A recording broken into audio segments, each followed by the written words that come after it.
Live here tonight with episode number 24. We have Tristan Catania in the studio with us for ARCS Behind the Driver.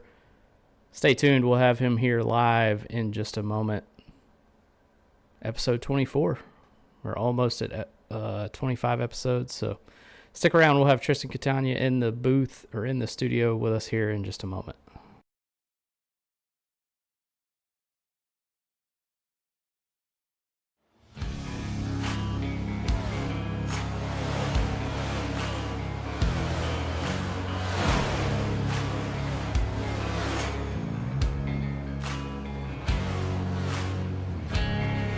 Welcome to ARCS Behind the Driver podcast.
Welcome everyone to ARCS Behind the Driver, episode number 24 with Mr.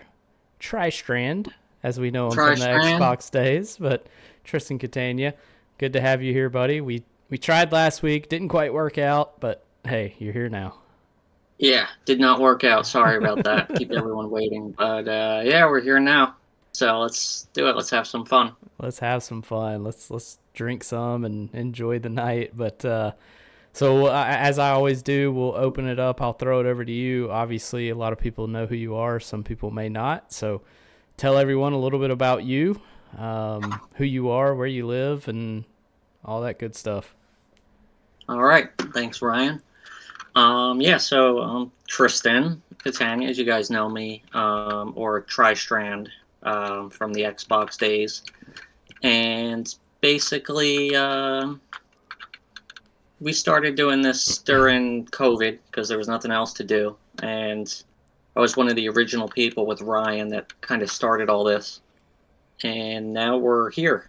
And, it's been quite a journey, wouldn't you say, Ryan? Yeah, journey for sure. I mean, so we always kind of start off, obviously, with the stories of everyone, how they found ARCS. So tell us your story of how you found ARCS, how you got involved, and what does that story look like for you? So I'm from New Jersey. Forgot to say that, by the way. And how it started was when I was a kid, I loved NASCAR. And then probably, in my teens and all that, I kind of stopped watching it. And then when Newman had his wreck and all that, I kind of started to get into NASCAR again. And my older brother, Richie, who you guys know, Richie C. USA, he kept his name simple. We used to play NASCAR all the time as kids. So come COVID, I was like, I really want to play NASCAR again. So I think it was on Heat 4 was on sale or something. And I said to Richie, I was like, hey, you want to play? Like for old time's sake? And he was like, yeah, sure. So we started doing that. And I'm sure you remember the Heat 4 days. It's tough to find a group of people that were not trying to wreck you, basically. Yeah. So, my volume good? Yeah, you're good. Everything looks good. Cool. Yep. Yeah, so it was hard to find like a good group of people to race with, and that's when it all started. I got that stupid notification. So, shall I start at the beginning then, Ryan? From where it took Why off not? From there? Why not? Start us from the beginning. All right. I am going to take you through the history of ARCS, or as it was A squared. But before that, it was TNT. So I'm sure most of you guys know TNT, Thursday Night Thunder series, our Thursday night series. That was sort of where it partially started with a man named Drippy. Drippy Slide 9. The infamous Drippy. And those that know him and those that don't, we're all one community, but that kind of defines the eras, the kind of the original era and then the like iRacing era where we are now. Yeah. He was an original TNT admin with Lurkin. And first off, I got to tell you, I don't know if you know this, Ryan. This is going to be the most Lurkin story probably ever. But long story short, Richie and I raced with Drippy. He's like, oh, you guys are good. Join our league. Okay, it's me and this other guy, this guy at Lurkin. Okay, sounds good. So we raced with him. He's like, all right, we're going Thursday. Thursday, well, that's when we'll start, Daytona. All right. So Richie and I go, and I remember that first race. The most Lurkin thing was we have the 2-car spin rule, right? Well, Lurkin, who, works like a dog and then just shows up. He's like, all right, guys, let's go, He hadn't read the rule book that Drippy had made. And he's just like, yeah, 2-car spins.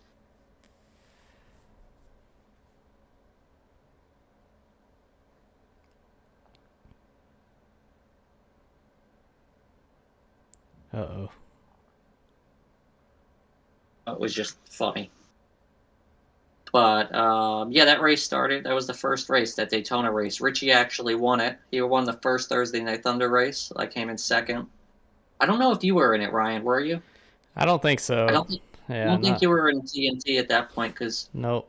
I think what you had started doing at that point was we had a Facebook group with all the people that were above average Yep. on NASCAR Heat because we all sucked, but we were above average, you Yeah. know. Hence the name AA or A squared. Mm-hmm. And yeah, so it started with that. Where was I? Above average. Oh, yeah. So I don't know if you talked about it at all, how it started. I mean, we did the heats and stuff. Everyone knows, and the reason Yep. we did that was because that's how we weren't good enough to have more than like 12. Was it 12 drivers? I mean, Xbox parties were 16 Yeah, I think we people, did. but I don't even think we took 16. I think we Yeah, did I don't. 6 and 6. Yeah, I think we kept it pretty simple to start off. So yeah, we definitely didn't go over 16 because that's all Xbox would let us have in a party. We didn't know what Discord was, and you were actually the one that got me turned on to Discord to start with. You were like, hey, there's this app, there's this thing called Discord, and we can have like everyone in there. And I was like, I don't know, dude. I don't know if I want to do that. And then I like looked into it, Yeah. and I'm like, okay, yeah, that looks pretty cool. Everyone hated it at first. Like, I can't have my chat in my ear. Yeah. Because this Xbox didn't have Discord at the time. They're like, I can't have my chat in my ear. Yep. I gotta have it separate. Oh my god, it was. But yeah, now that's where we live is Discord. Yeah, that's how we literally.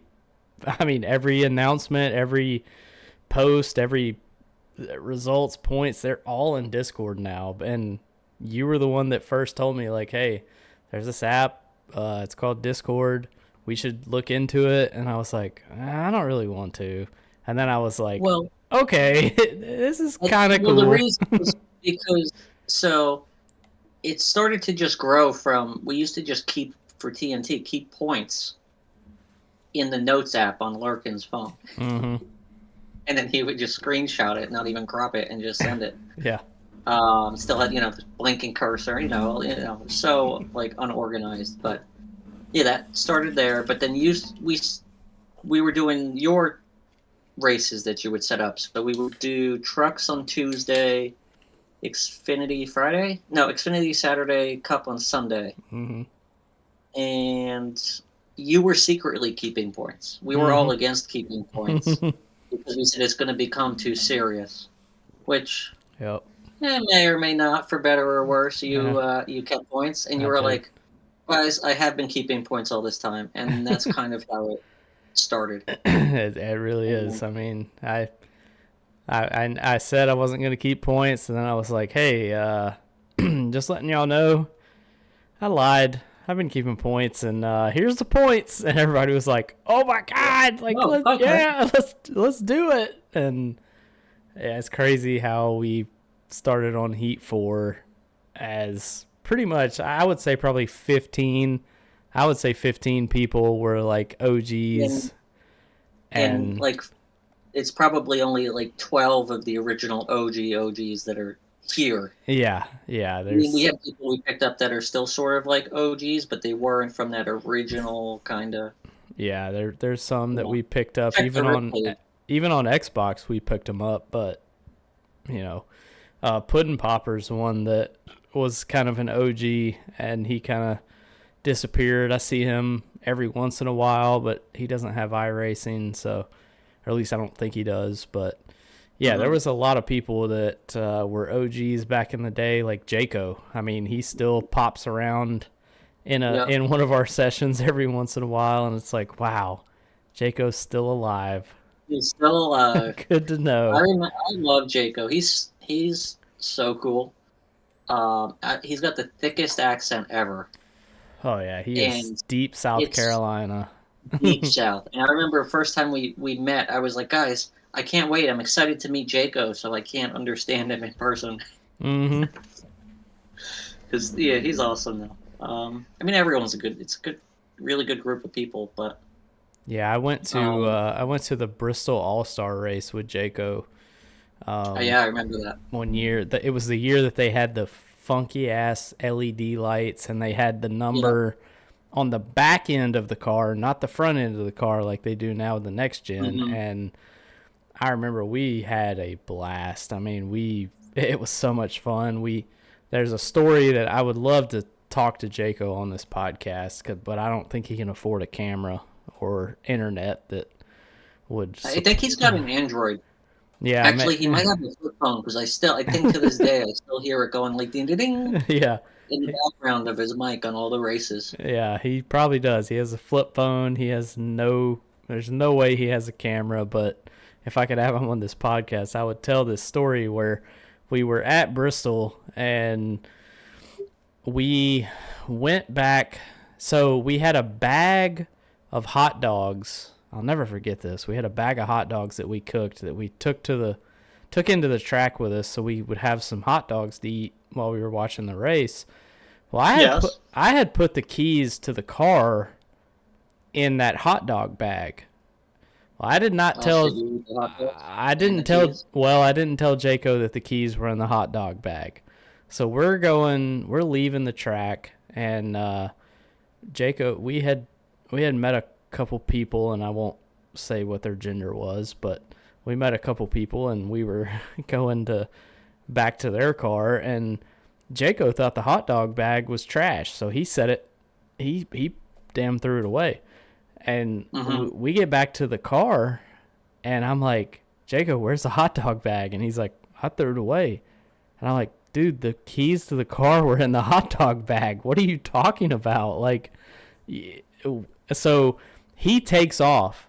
I mean, this dude, he's 10 years older than I am. He's running. He's sprinting around Bristol Motor Speedway. And I'm running too. Like I'm like, we gotta find this damn hot dog bag before the fucking trash people come and put it in the trash, and then we're really screwed. Because he told me, he was like, I didn't put it in the trash can. I set it beside the trash can on the floor, like on the ground. Wow. And I'm like, dude. Yeah, so you don't know. Someone could just pick it up. Yeah. I'm like, dude, we gotta find, because the hot dogs were in. We had bought like a die cast, so it was in like one of those racing collectibles bags, like everyone knows. So he's fucking hauling ass. I'm running. And then he paid a track official. Well, I don't know if it was a track official, but it was a track worker who had one of like the gators riding around. He paid him $60. He's like, hey man, I need you to take me to this trash can. And the guy was like, okay, yeah, like, he made $60, so like, yeah, takes him to the trash can. He gets the keys, he gets the bag, he found the bag with the keys. I'm so behind at this point. I'm still trying to get to the trash can. Okay, I finally get to the trash can. I didn't know that Jaco had paid this guy $60 to scoot him along, and find this bag. He finds the bag, and of course he got that guy to take him as far as he could. Jaco's got the car. I get to the trash can, and I don't see the bag. I don't see anything, and I'm like, oh my God, we are fucked. Like, and I didn't know where Jaco was, and all of a sudden, and I hear, I'm around this trash can, because I knew exactly, because he told me which trash can it was. It was near the sign, and I hear a horn, meet, meet, meet, meet, and I turn around, and it's Jaco in the car, and I'm like, I climbed in the passenger seat, and I'm like, dude, thank God. Drive us home, get us the fuck out of here. I mean, it was that was the wildest trip that I've been to Bristol. It was fucking crazy. It's when you're on an ARCS trip, it gets the wilder. There's always a story. There is, and that wasn't even an ARCS trip. That was just me and Jaco. No, that was that was just you and Jaco. Yeah, we just decided to go to Bristol All-Star Race, and one of the best stories I have in my life, and I really haven't told that on this podcast, but and I'll never forget when it was around COVID. I do remember that because we went to a Mexican restaurant when we got there. I posted it, yeah. We went to a Mexican restaurant called La Corona, and I was like, I don't know if we should be eating here, but damn if that food wasn't good. I'll tell you that straight up. But yeah, that's a trip that nobody really knows about. That was just me and Jaco, but I forgot about that, honestly. As soon as you started mentioning it, I was like, oh, I do remember this. it was a great time. I mean, I drove from Monroe, Georgia to, it's basically Clemson, Seneca, South Carolina, right outside of Clemson. And then we drove his Ford truck up there to Bristol, watched the All-Star race. We had a blast. I mean, it was so much fun. But yeah, we about got into some trouble there. But hey, we made it home. That's all that matters. Yeah. I don't think you can go to, if you don't go to a NASCAR race and some crazy shit doesn't happen, that, it's I don't know. I don't think you did it right. I mean, you got to have a story. I know, if you don't have a story, it's just you didn't do something right. That's we'll get into it when we get there. When we went to Talladega, and we lost a certain member. I'll leave that for suspense, but most of you probably know. We lost a certain member. No cell service, couldn't find him.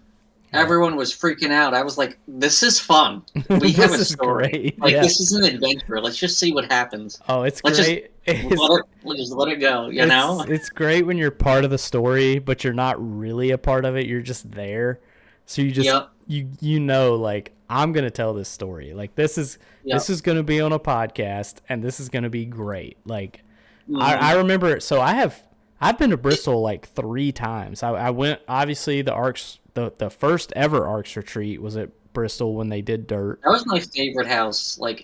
Yeah, it was great. I got a horrible review from the lady that we rented that house from because we left like 15 bags of trash in the basement. Didn't you just ignore her messages? I did. And just be like, "Thank you so much. We had a great time. You're amazing. The house was lovely." And you just kind of gasped at her, and she was just like, I'm so glad. She deleted the comment after I said that. I ignored. She was like, "This guest left so much trash in the basement. 1 star. Like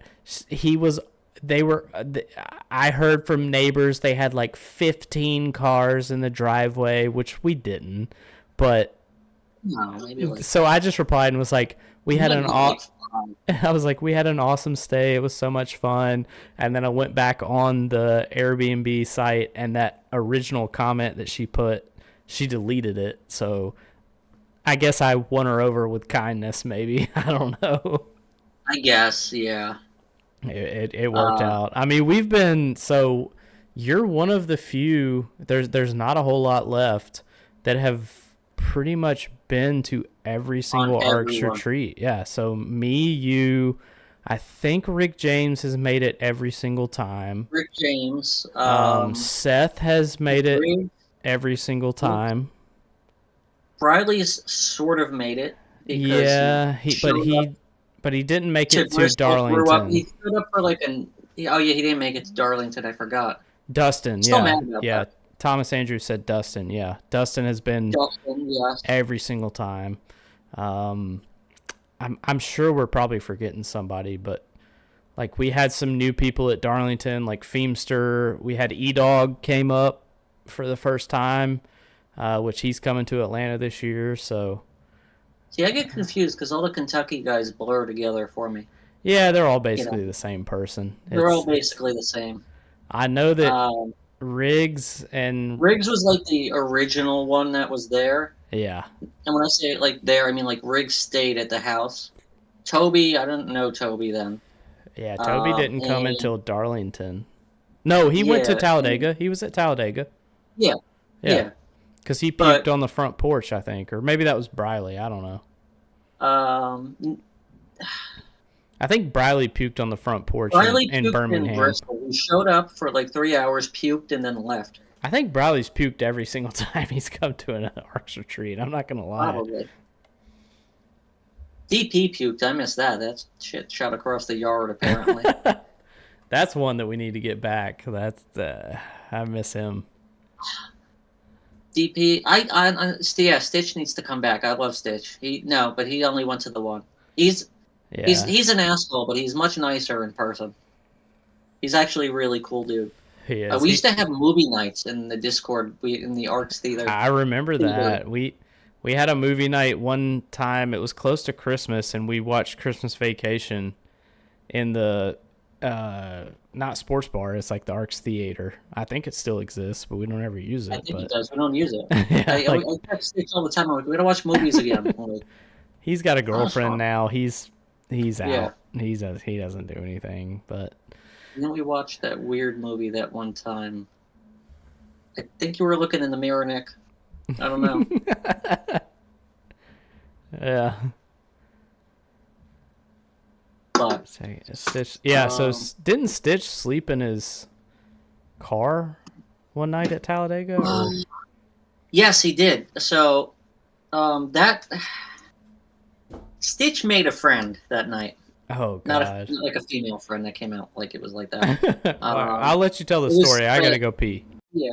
All right. So basically, we were leaving the track, and Stitch, we were all drinking, doing whatever. Stitch was so drunk he couldn't tell, I guess, the difference between turn 3 tunnel and turn 1 tunnel, even though, we all know how the track's shaped. So he went out. We all parked like in the field in turn 3 or 4, and Stitch went out the opposite end. So he was walking looking for the car, just stumbling along, and he met this random guy named Ivan who was also lost, stumbling, looking for his car. So they find the car eventually, I guess. We all go out, me, Tommy, and Lurkin, a bunch of people, because we're looking for Davy Jones, the infamous Davy Jones. So he got lost, looking for the haulers, drunk, couldn't contact him. Like, oh, maybe he's at the car. I had his keys. So we go out, we're looking for him. I'm like, all right, let's go see where Stitch is. Call him. He's like, oh, I'm over on this side of the lot. So get in Davy's truck. We drive around, and we see Stitch. And you're parking in a field, so none of the cars are straight. You just line up next to you. But Stitch's car was kind of alone because most people kind of left. And I swear to God, I pull around. Stitch is sleeping like in the passenger side of his car, passed out. Door open. He looks like someone murdered him and left him for dead. He's literally hanging out of his car with the door open like this. I'm like, Stitch, you good? He's like, yeah, I'm fine. And that was, he's like, he drives his car was a stick. So, then we couldn't find Davey and spent so much time looking for him. So you were the one that drove Davy's truck home, is that correct? I was going to stay. But then Lurkin and Tommy were in the back like, no, we have to go home. This sucks. I'm like, guys, there's a party inside. Sleep in the goddamn truck. But that was the worst time. Biggest regret of my life is agreeing to drive that night. Because it was fun. But yeah, I mean Talladega infield. That's always. I got to follow. No, so Stitch, like you said, was staying. He was going to stay at the track, right? So there's a gas station down the road. He's like, drive my car.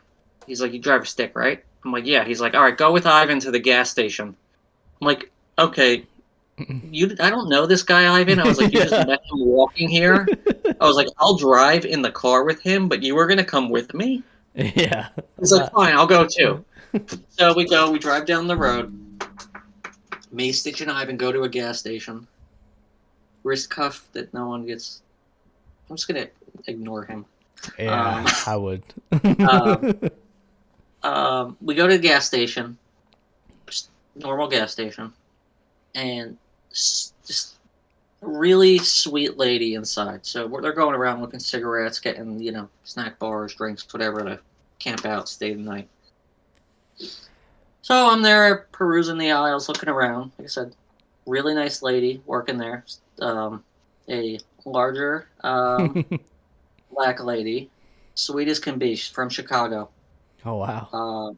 And she was working the gas station, and I'm sure she puts up with a lot of shit being at that first gas station near Talladega. I mean, she is probably like the biggest trooper I've ever met, and just like an awesome person because as I'm just standing there, I just hear this guy Ivan just say like, "Hey," he's like, "Can I see your titties?" Oh And god. I just tried to do a second take, and she's instead of just being like, "No, like go fuck yourself, like you fucking creep," she's like, honey," and he's like, "Why not?" Because if I show them to you, you got to stick them in your mouth first. And my jaw hit the floor. I'm like, what the fuck is going on right now? I was like, I know I didn't drink that much, but like, is like, I'm like, we need to get the fuck out of here. Like, I don't know what's going on. Let's get out of here. And then he was trying to get her to come back to the parking lot to like go hang out. He's like, when you get off work? He's like, oh, we're hanging out at the parking lot. So we drive back, and then we get, Stitch stays there. We all get in the car. We drive home, whatever. But yeah, Stitch slept in his car.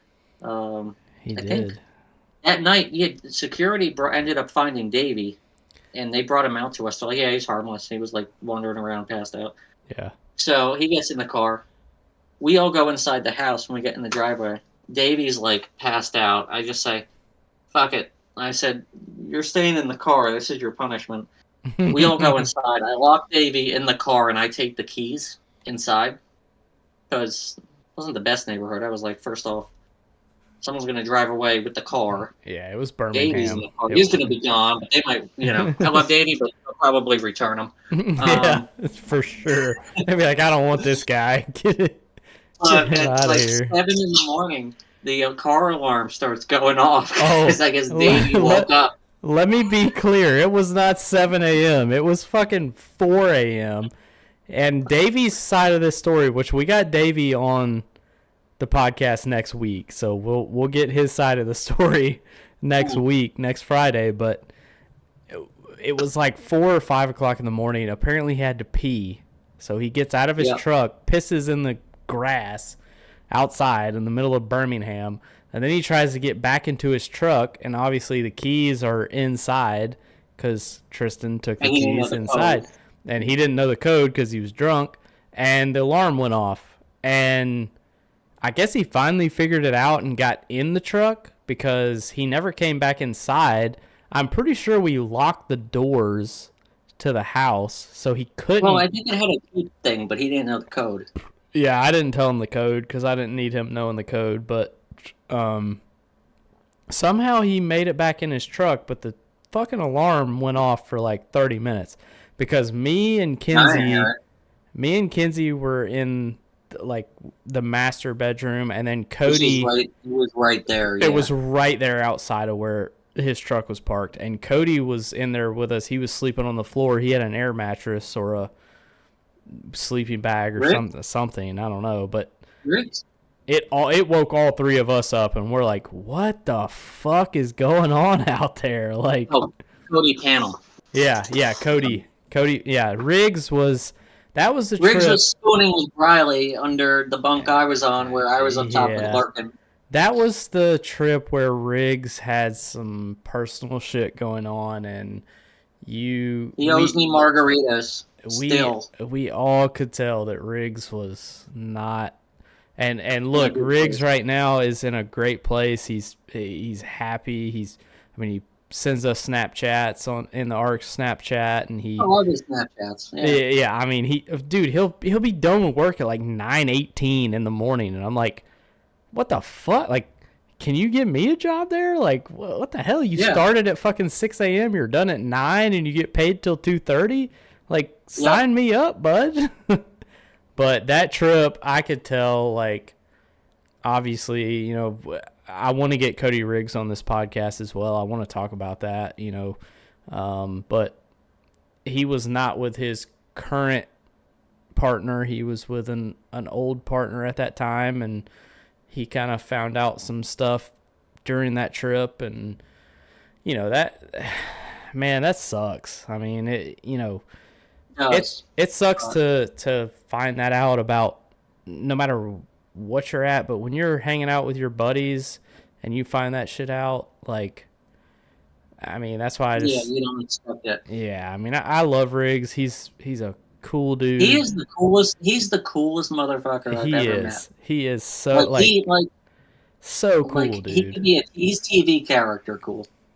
I got a picture of him. Legit, it looks like the cover of a country album. I'll pull it up, and it was just him naturally. I mean, let's see here if I can find it. But while the dude made Kentucky news because his truck broke down in the middle of Main Street down there in Kentucky, and he made the damn news channel because his truck broke down. Yeah. Like, bro, get your damn truck out of the middle of the fucking highway. Let's see. Stitch, there's Davey, there's you. But, like you were saying, that just goes to the fact that, like, here we all just kind of met on the line because we had nothing else to do during COVID. And, for better or worse, things happen, but we, support each other. Here's the picture. This was just a natural pose of him. Right? That could be a freaking country album. Like, that is on the front porch in Birmingham, Alabama. I mean, that sums him up, yeah.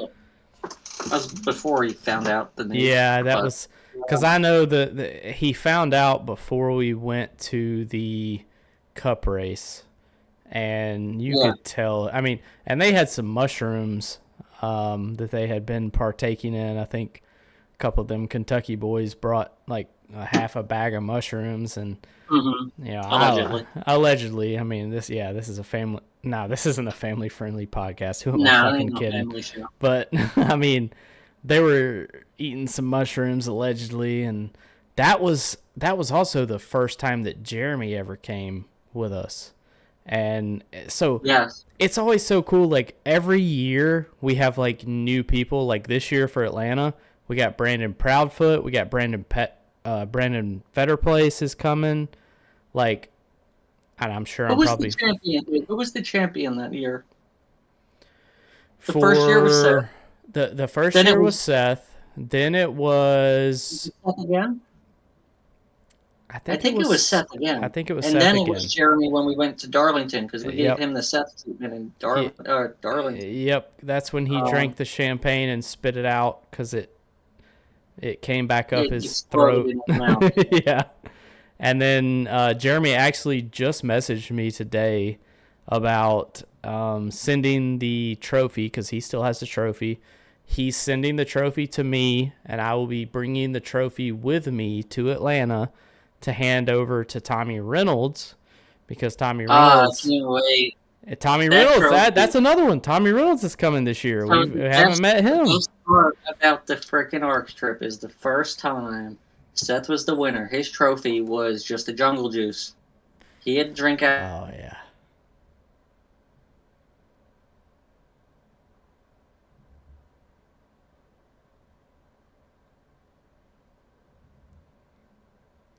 Oh, it should. There we go. Then I think we did it to Jeremy too. Now it's going to be Reynolds. So Reynolds, I mean, you're in trouble, buddy. Your shit. It sucks to win, doesn't it? Yeah, your shit froze for a little bit, but yeah, we had Seth was at Bristol Dirt, and then I think it was Seth again at Talladega. I don't know. I think he was because I know Seth won two. He won 2 in a row when we were still on Xbox. Obviously, Bristol Dirt we were still on Xbox because Terry Gabbard was there. Terry Freer came with his drummer. I mean, my dad actually came to Bristol Dirt, which is wild. Your dad was cool. Yeah, my dad's. It's been bothering me. Wait, what was your dad's name again? It's been bothering me for like years. My dad's name is Jeff. Okay, Jeff. Yep. Yeah, Jeff was cool. There's a story. He was a trooper though when he lost his cheese pot. Oh, well, that story. Yeah, tell that story. Tell the cheese pot story. I have talked about it a little bit, I think, on this podcast before, but yes, we have talked about. I didn't really talk about it with Terry Freer. He was my, I think, first episode ever of ARCS Behind the Driver. So, I was a little nervous. I wasn't trying to stir up any feathers, but. Yeah, the infamy or the infamous infamous cheese dip. that my dad makes, and Cody's in the chat right now. Cody can attest that cheese dip is fire. Rick James, if he's listening or if he listens tomorrow, whatever, Rick James has had that cheese dip before. I'm telling y'all, that cheese dip is fire. I make it almost once a week because it's so good. And my dad, we went to the grocery store. I don't know if you remember, like 3 or 4 of us all went to the grocery store after we got there. It was right when we got. I think I stayed there because I was freaking tired because Lurkin, yeah. I rode with Lurkin on the way. Exactly. Like I just got there and you guys were like, "We're going to the store." Mm-hmm. It's like, all right, I'm staying. Go ahead. I'll be here in case anyone shows up. So my dad got everything that he needed for cheese dip. He gets the pot out. He gets the ground beef out. He's ready. He's ready to fucking whip up some badass cheese dip for everybody. And mayo, which is Terry Freer, for those of you that don't know, Runaway Mayo, that's his Xbox gamer tag. Him and Bobby decide they're going to make spaghetti. So they take that pot and they start making spaghetti, and my dad goes in the kitchen and he's like, oh, well, my pot got taken. So he came to me because obviously my dad doesn't know any of y'all. He knows me. He kind of knew like Jaco. He got along with Jacket really well just because they're, Jacket's. They're old. Yeah, they're old. Yeah, I mean, Jacket's old, I mean, we call Jacket Dad. Yeah, exactly. So he was like, Ryan, I can't make my cheese dip. They're making noodles in there. And I'm like, noodles? I'm like, for what? He's like, I don't know. The guy that was doing the drums earlier, he's in there cooking noodles. And I'm like, what the fuck? So I go in there, and sure enough, Bobby and Mayo are in there fucking cooking spaghetti. And I'm like, what are y'all doing? And they're like, oh, we're making spaghetti for everybody. And I'm like, well, my dad already had stuff out. He was going to make cheese dip. And Mayo was like, oh, well, I didn't. I thought he just got the pot out so we could make Didn't he have the pot on the stove, too? Like, yeah. He had the pot. Boil or whatever. The pot was on the stove. Perfect boiling pot. Yeah.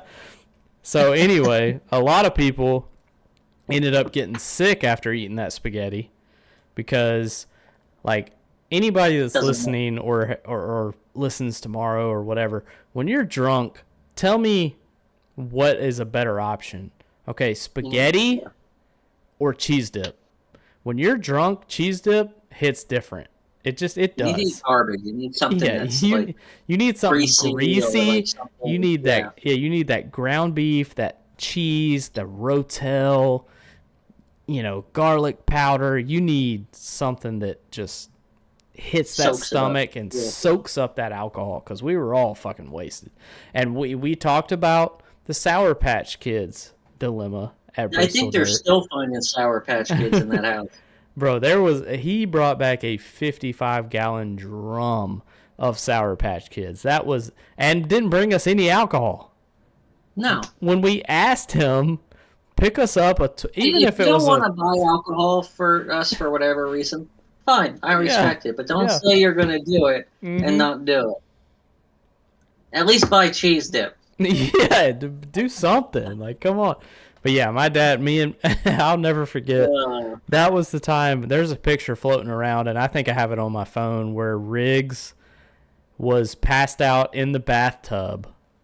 And Briley was passed out under the toilet. And I've never seen a bathtub so comfortable. And that next morning, when we woke up, my dad was like, "Hey, Ryan, I think I pissed over one of your buddies last night." And I'm like, what? He's like, yeah, I had to piss. I got up and I went to the bathroom. One of your buddies was hugging the toilet, so I just pissed right over him. So, yeah, there it is.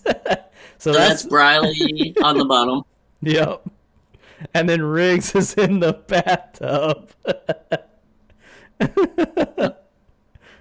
Oh, God. So, yeah, my dad went in there, and they were both passed out, and he was like, yeah, I think I pissed over one of your Sour Patch Kids. Look, there's a little baby.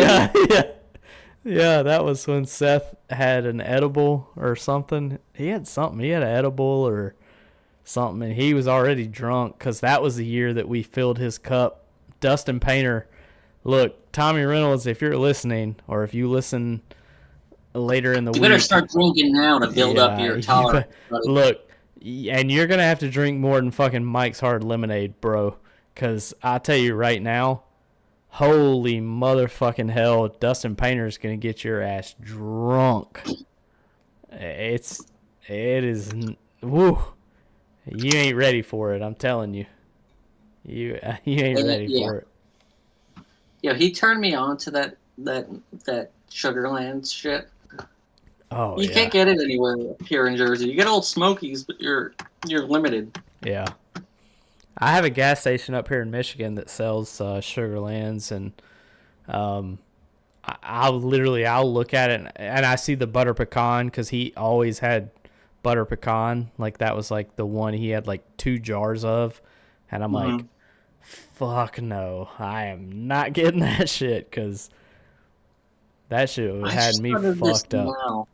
I think it was the Bristol trip. I don't know why this sticks in my head. We were just at a gas station. It was a random fucking gas station, and inside the little booth that's usually there for the attendant. Those little jars, like those M&M reaching containers that they'll sell. It was like one of those. It was or like a fishbowl, just filled with condoms, sitting in the fucking sun in the gas station. Like just baking. I was like, first off, none of those are good. Yeah, anymore. That plastic is eroded at this point. It's like you go to some of these places, you see weird shit. Do you remember at Darlington when Toby got drunk and he was walking to that place that had karaoke that night, and he got about halfway there, and then he actually called. I think he actually called Kinsey and was like, "Hey, can y'all come get me? I don't want to do karaoke no more." And she's like, "No one can drive. We're all like drunk." Yeah. Like he's like, "Oh hell, I guess I'll fucking walk back to the house." So he turned around and came back to the house.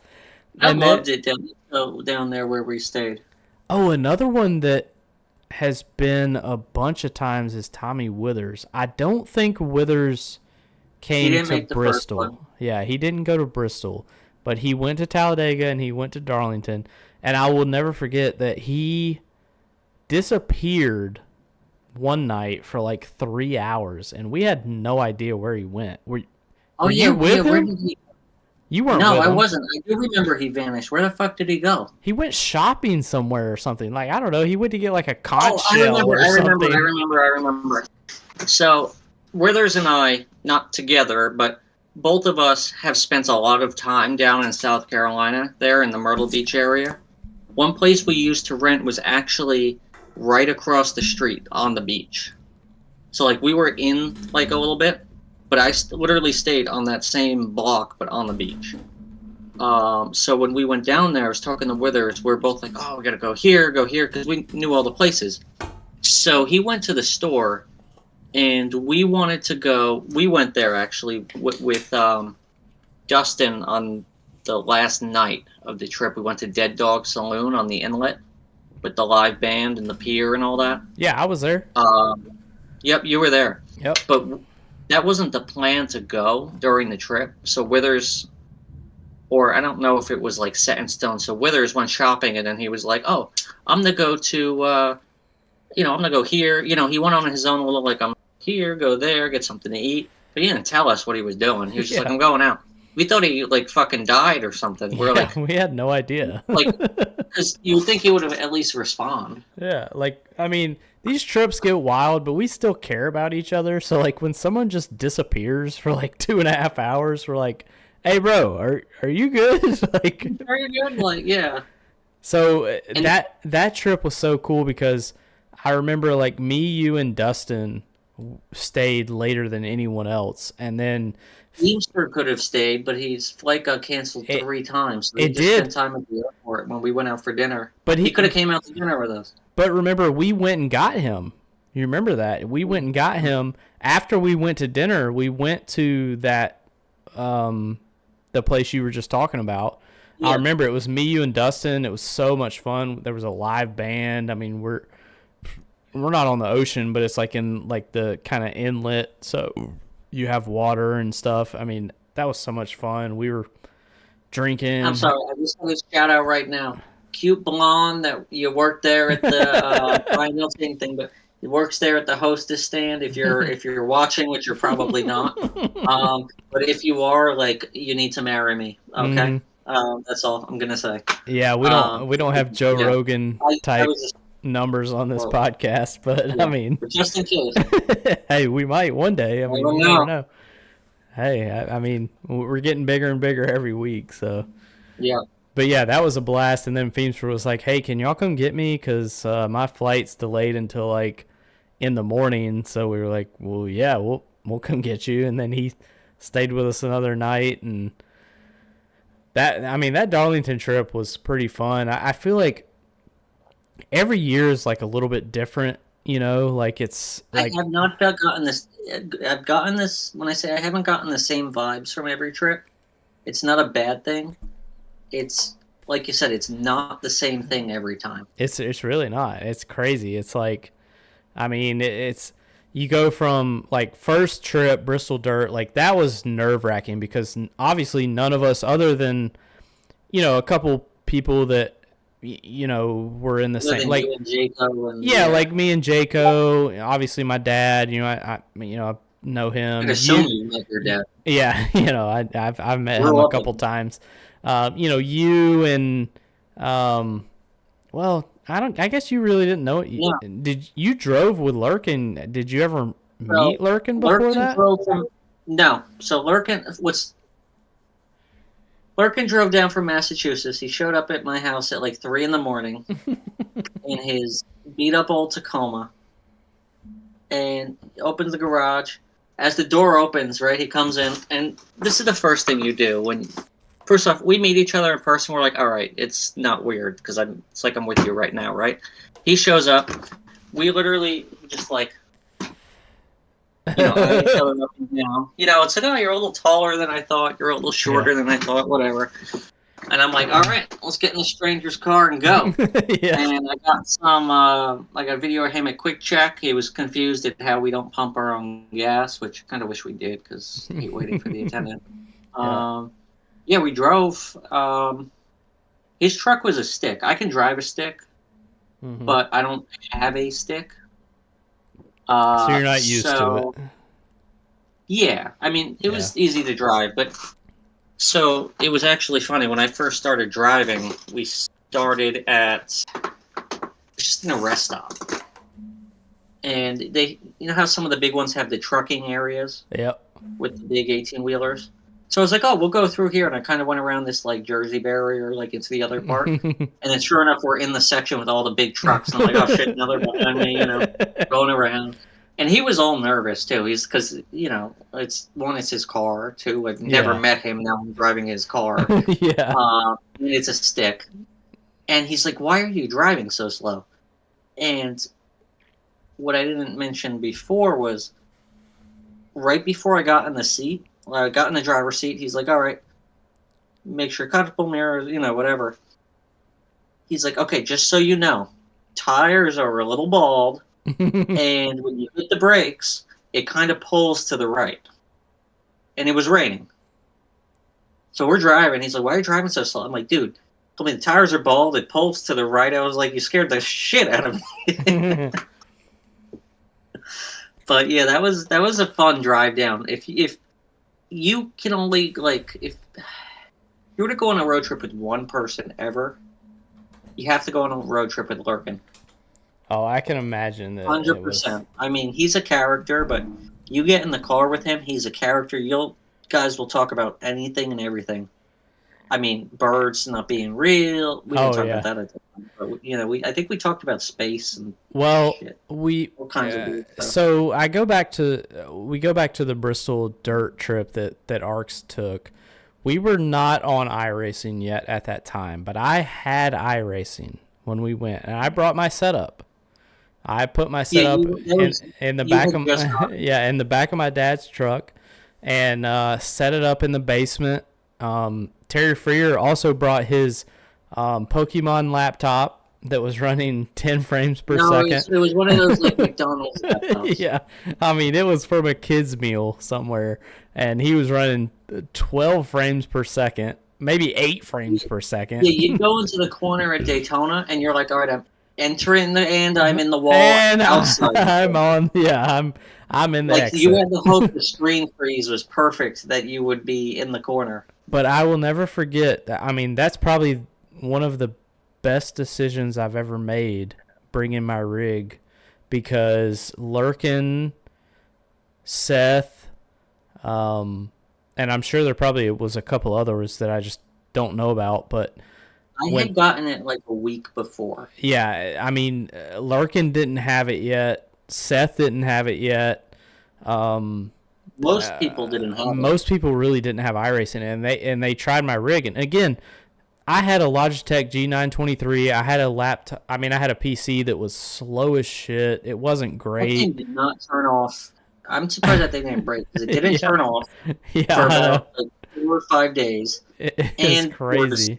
Gears on it and Yeah. crumbs and shit everywhere. But I remember Lurkin said on the way home, I'm going to stop by Best Buy and I'm going to get me a PC. And Seth said the same thing. Seth was like, when I get home, I'm getting a PC. I'm getting this. Because I remember when we were at that event at Bristol Dirt, we had the truck series for ARCS at the time. I don't think it was called Saturday Night Showdown at that time. I think it was something different. But I don't remember what it was. They ran a league race at Bristol Dirt, and I ran it, and everybody, all y'all were around me because it was the coolest one of the coolest moments that I've ever been a part of, because y'all were in my ear. I had my headphones, but I could still hear y'all. Y'all were cheering me on. I finished third, or maybe second or third in that Bristol Dirt truck race, and that was so much fun. Like, all of y'all cheering me on, and I'm out there wheeling that damn thing, and everybody was just like, holy shit, this is real. Like, we need to be a part of this. Like, Seth and Lurkin, the two of them were freaking determined. But out of the two of them, Seth more than Lurkin, because basically anytime there was free time or that thing was open, they were on. Yeah. Like, it was literally, where the fuck is Seth? Oh, he's down there. He's playing iRacing. Yeah, he was like hooked. He was hooked. Yeah. Yeah, Donald said it was 9. I think he said it was 9 frames per second. He remembers it like it was yesterday. And that, look, we haven't had Jacket on a corporate retreat in a long time, and that is a problem. Don't blame him. He had to sleep in his car, and he slept in his car. Look, Jacket came to Talladega. Jacket came to Talladega. This motherfucker pulls up in an F-250, badass fucking truck, and he, in the fucking back of his truck, he's got his whole rig that is worth $10,000. Oh, yeah, I would say eight to 10 grand, and he's just like, Jack, don't get it in the comments, please. Yeah, he's like, what's up, fellas? It's like, you're just gonna casually pull up in your fucking $90,000 F-250 with your $10,000 rig riding in the back as you drove from fucking Texas? Like, what is wrong with you? No, Jacket, it's not for sale. It's not for sale. It's all for sale, yeah. Look, I'm retiring at the end of the year, so. Yeah. $33. Yeah, hang on. Trishon's got to check his bank account. He's got $33.33. I spent it all on iRacing. Yeah, hadn't we all? What track was that? Oh, Talladega. Yeah, Talladega. That was a wild fucking trip. I mean, honestly, all of our trips have been wild. Look, remember the dirt race when? Hang on. Here's his rig. Yeah, that's. He yeah. had that thing in the back of his truck. It's triple. He had triple monitors. His PC, his rig, his wheel. I mean, the dude is fucking. He's the nicest, most genuine He's the person I most have genuine dude. ever Yeah, met in my life. I mean, I would say cleanest Jack. guy I've ever raced around ever. Absolutely. I mean, Jacket. I know that I can run Jacket a little hard, and he's not gonna be an asshole. We race clean together, and that's something that is hard to find nowadays. Honestly, in ARCS, it really is. Like it's tough. So I'm gonna ask you a question real quick because I have to pee again. Oh, I do too. I was hoping you'd Oh, continue talking about Jacket. well, let's take a little short break. I'm gonna mute my mic because my mic's so powerful that it can hear me pissing from a room away. So we'll mute here for a second, and we'll take a little short break. We'll be back here in a little bit.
Well, luckily my bathroom's a lot closer than Tri-Strands is. So we'll look at some of the comments. Again, Donald Ray said his stuff is for sale. I'll send you a die cast for it. I don't know. He's also looking at a 24 F250 with high output power stroke. Bro, just tell us you're rich. I mean, come on. Let's be real. I can't even afford a fucking tank of gas. Jesus Christ. Yeah, I mean, you wrecked Cody. Cody probably deserved it. I mean, honestly. So, fuck you, Cody. See you soon. What were you gonna ask me? I don't know. I was just reading some of the comments that Jacket was talking about, but I don't know. What was I gonna ask you? We're talking about What were we talking about? Jacket bringing his rig. Yeah, we talked about that. Oh, I was all gonna. 6 of you watching. What were we talking about? I was gonna ask you what because I asked this for everybody. What kind of setup do you have? What kind of wheels? What kind of pedal? What are you working with? So I have I'll show you. I got a G920. I want to upgrade, but I'm not going to upgrade till I get faster because I'm not going to spend enough shit ton of money on a Speed Force direct drive wheel when I fucking am a mid-pack guy. Hey, same. You know. This. Hey, look. Hey, maybe we can play a tune before we. Yeah. We'll talk. We forgot to talk about my shiny teeth and me. Oh yeah, banger of a song. This racing seat actually was for a PS3 G27 Logitech wheel that I had. My brother had it, and then it was sitting for years. And then I bought the G920, put that on there.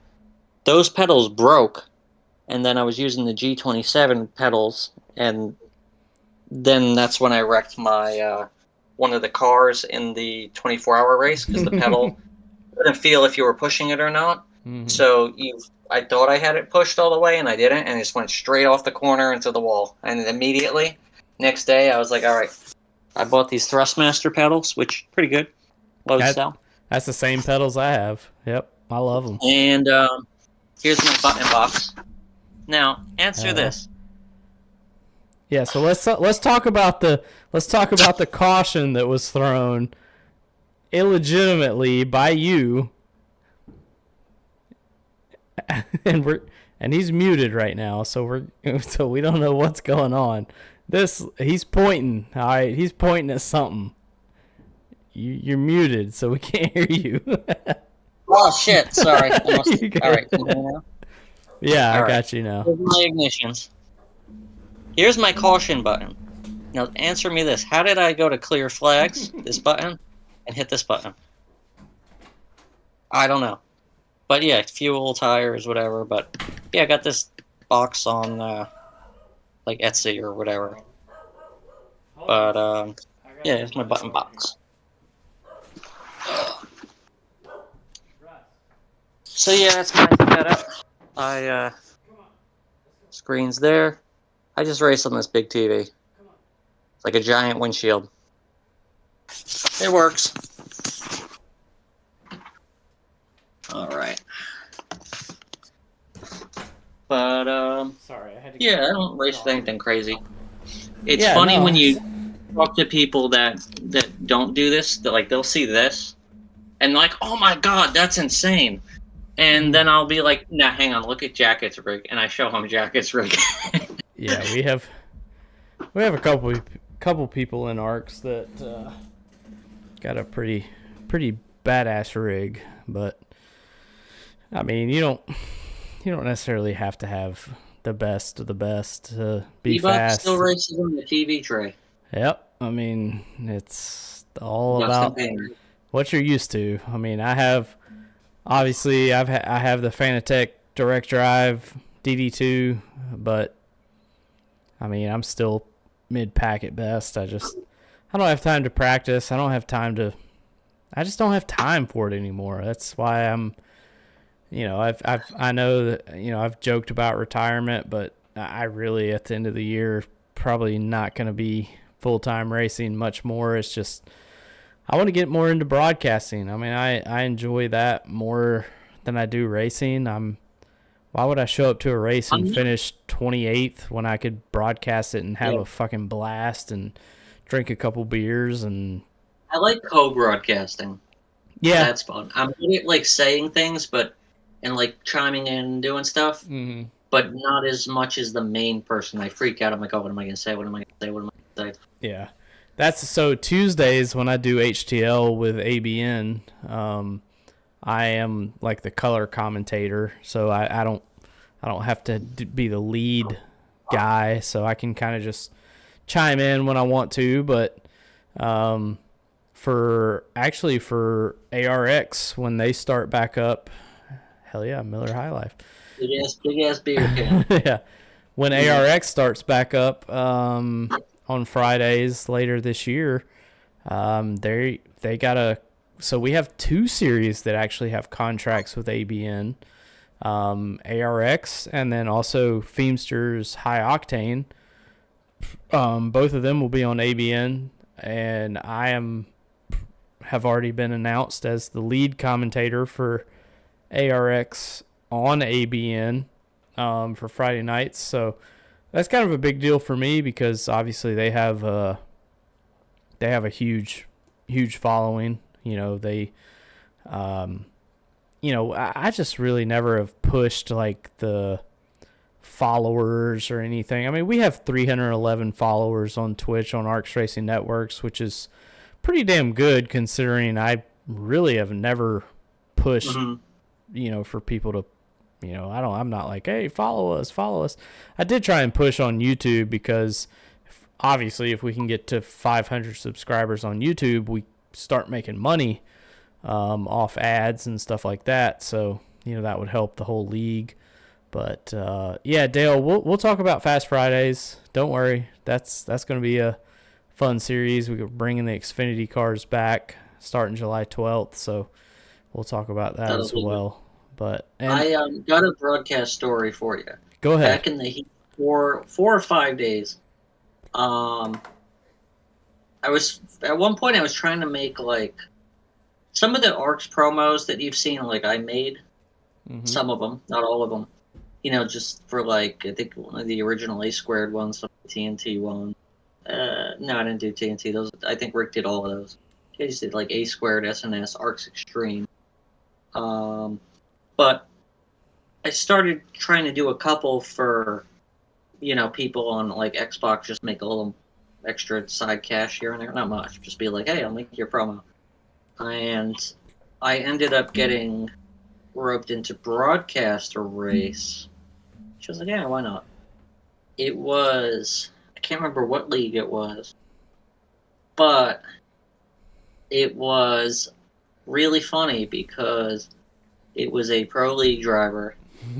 And do you care if I say the name? I don't care. I might get a... Go ahead. Who gives a shit? They're all fucking dickheads. And oops, sorry. Yeah, I mean, they are, honestly. Most all of them. It was fucking Dohar. Yep. And he was in the lead. They were racing at Vegas by probably like 3/4 of a lap. He came in the pit, and you know how sometimes, fuel, there's 10 left, I'm going to take half of it. Okay. He wanted to maximize his pit stall time, not waste a millisecond, to the point where he just put barely enough fuel, or he thought, rather than just putting in a little extra. He cut it so close for no reason, because probably, 10, 15, 20 seconds ahead of the field, because he's fast. Yeah. He ended up losing that race because he ran out of gas coming to the line. It was hilarious. Just because he wanted to be like cool, like I'm a professional. I'm gonna, I think that was when. So I don't know if you remember, but they had a series called Leading Edge Pro Series. That might have been it. And me and DP were the main commentators, but we did have. I think we brought you in for a race or two. We had a couple other people that we brought in, but that was probably what it was, is the Leading Edge Pro Series. No, I don't think you guys weren't doing it. Oh, well then, yeah, it must have been something different. Because this was legit. I was just like on the NASCAR Heat page, like, I'll make you guys promos, and then someone was like, can you broadcast? I was like, sure. Sure, why not?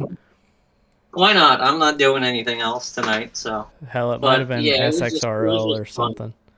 I'll never forget the day that me and DP, Deplorable Me, we actually were a pretty good broadcast team together. He was very good. I was talking about the dogs in hallways. Yeah. Well, that was we won't talk about the fucking Tulsa Open or whatever. What is that fucking race called? Fucking hell, I don't know. Anyway, I remember me and him called the Leading Edge Pro Series.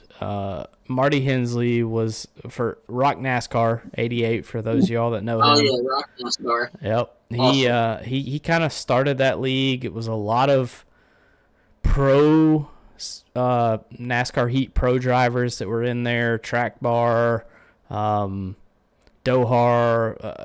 Again, I don't remember everyone, but a lot of really fast drivers in there. And and he contacted me to broadcast it, and I was like, hell yeah, dude, I'll broadcast it. So me and DP broadcasted that series, and I'll never forget, I woke up, we broadcasted a race, I think it was at Talladega maybe, and it was a badass finish. And I woke up the next morning, and I probably had like 10 messages on Discord, and they're like, check Twitter. And I'm like, what do you mean check Twitter? So I go to Twitter, the official NASCAR Heat 5 page, which I know like y'all think like, oh, I was gonna say, as awesome as that is, and I'm just knocking you to be a sarcastic asshole, but that's either because you did a good job broadcasting or because NASCAR Heat is a dying piece of shit.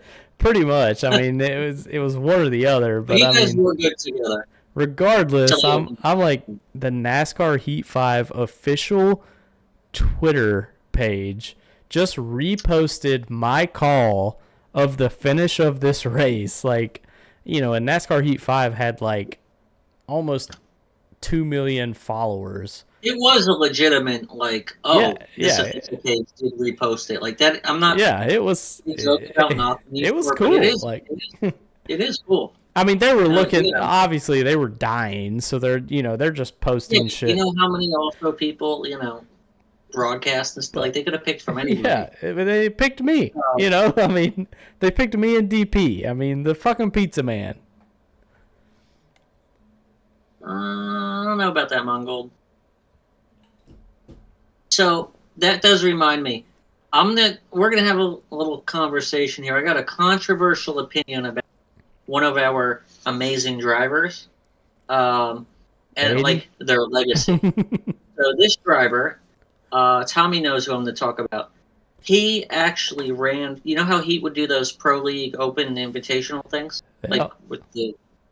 He didn't start racing with a wheel until he got iRacing. Mm-hmm. So fast as hell on a controller on Heat.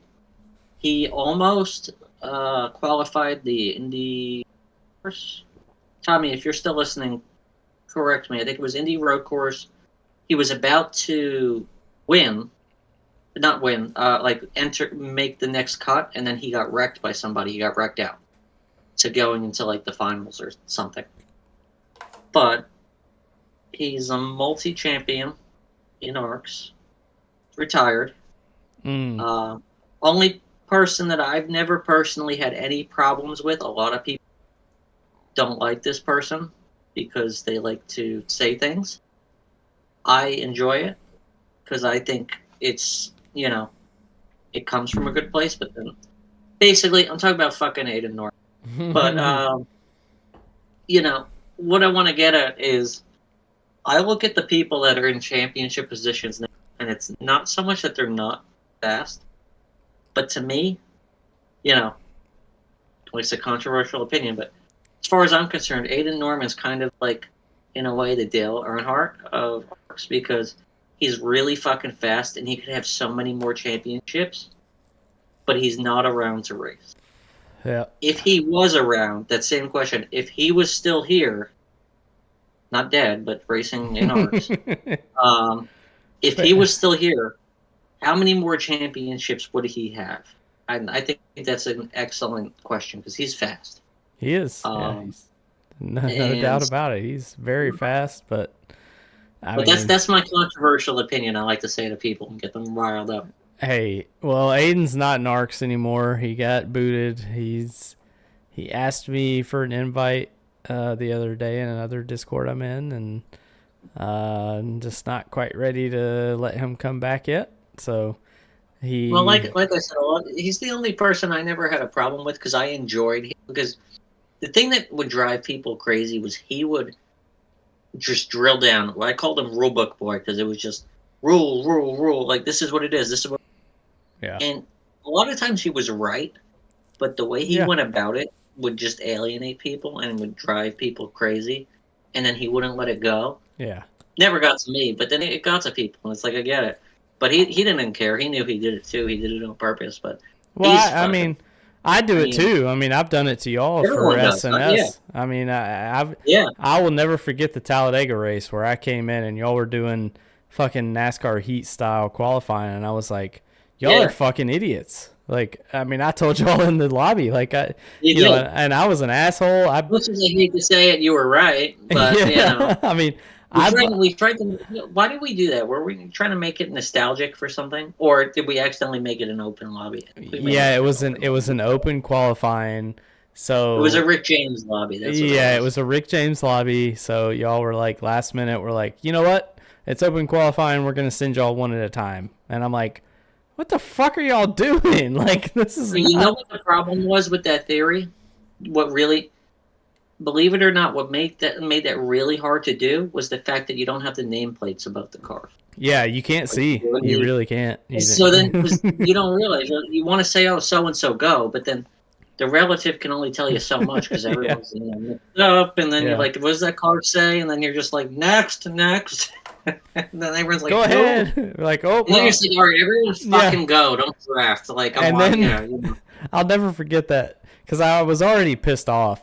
And then I'm out there running qualifying, and some truck, I don't remember who it was. I don't know if it was Mark Dila or I think it was Zach McBride. They were drafting though, right, or some shit. Well, I was running my lap, and Zach McBride just comes right up in front of me, and I'm like, well, I got third in that qualifying session, and I'm like, I don't deserve it because I ran up on another truck, and I know it made my lap faster, so I don't really deserve third, but I'll take it. Toby did the same thing. I think Toby got pole, Noah got second, and I got third, and we all three had draft from another truck because it was just it was. And that's where, like, a lot of times, like, I get why people get frustrated with shit. Yeah. But, at the end of the day, people take it so serious. They like, do. Yeah. First off, it's Talladega. There's 20 cars, and there's 100 laps or 90 laps or however long. Like, I don't think that pole is necessarily gonna, ruin your race and your championship. I mean, you could play this because I wrecked and I was here and that put me there. Sure, whatever, but it's a play track, Well, let me ask you this, and I'm gonna go get a couple more beers because I'm running out here, but. Let's talk about this year for SNS, and also I want to talk about the future of SNS because that's something that's a little questionable, I think, here at this point. Obviously, you and Withers, main admins of SNS, we have High Octane that's going to be running on Saturdays coming up, but talk me through the whole debacle. And again, most of us that night stayed up. I mean, I stayed up. I was pissed. I was very pissed. And you know what? You had a right to be pissed. Yeah, I was upset. But tell us about what I guess just walk us through. I know what you're saying. Yeah, explain for those that explain for those that don't know. That missed it I'm gonna go get another beer. You explain the whole announcement debacle. Announcement debacle. Yeah. Announcement debacle of 2024. Of 2024. All right, go ahead. Yeah, so the announcement debacle. So as I'm sure most of you know, whenever in ARCS people are in for the playoffs or whatever, and they can't make it, they'll concede their spots to the next person. And SNS, we run short playoffs. It's only 2 races for round of 10, 2 for round of 5. So each race is very important. And basically, we had heard from Lurkin that he probably wouldn't show up because he had a hand injury and some other stuff going on. And he was like, I'm not going to make it. And, we wanted to give other people, knowing that he was probably going to give up his spot, the chance to say, hey, I can race my way in. And Lurkin did end up showing up. And 2 or 3 of the people contending for the championship didn't show up. So it was just kind of a storm of events that did not mix well. Not to mention, then we made an announcement to, I think it was Ryan and Austin, because they just happened to be next, to say, hey, you may be able to get your chance to race your way in, so show up if you want that chance. But it was not worded the best. It was very vague, open for interpretation, I guess. And it caused a lot of problems, along with the fact that people didn't show up that we thought were going to show up. It was just not... Pretty much, it was a perfect storm for controversy. And that's kind of what happened, was it was controversy. And, we did end up making an exception to let the drivers in based on the wording of that announcement. To say, all right, we'll have more than 10 in the playoffs. We made a mistake. Really? I'm going to be honest with you, Ryan. I was saying to Prophet, when we were talking about that all night, I said, whatever you, I said, as much as I'm happy to compromise and say, all right, we made a mistake. I'll admit when we make mistakes. Yep. As much as I'm happy to compromise and say, all right, we made an announcement, get why you're upset, willing to make it right. At the same time, I'm upset we did that because no matter what, we're going to get knocked for changing, which it is what it is, right? Because we changed the rules with the announcement. Yep. Technically, if that's the case, then that announcement should never hold. But then now we changed the rules to accommodate the announcement. It shouldn't have made sense to begin with. It was just the whole thing based on wording that caused controversy.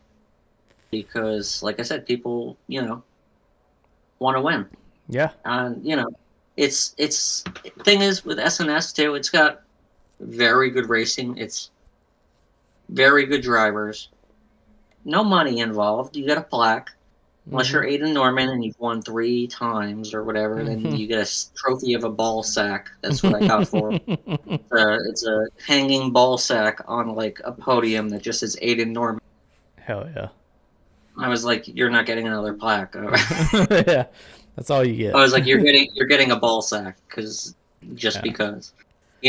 So like that's what you're getting, But I think a lot of it just comes down to my biggest, I wouldn't say gripe, but the biggest thing that I've had with iRacing since the beginning is, and I get it, but people are just take it too fucking serious.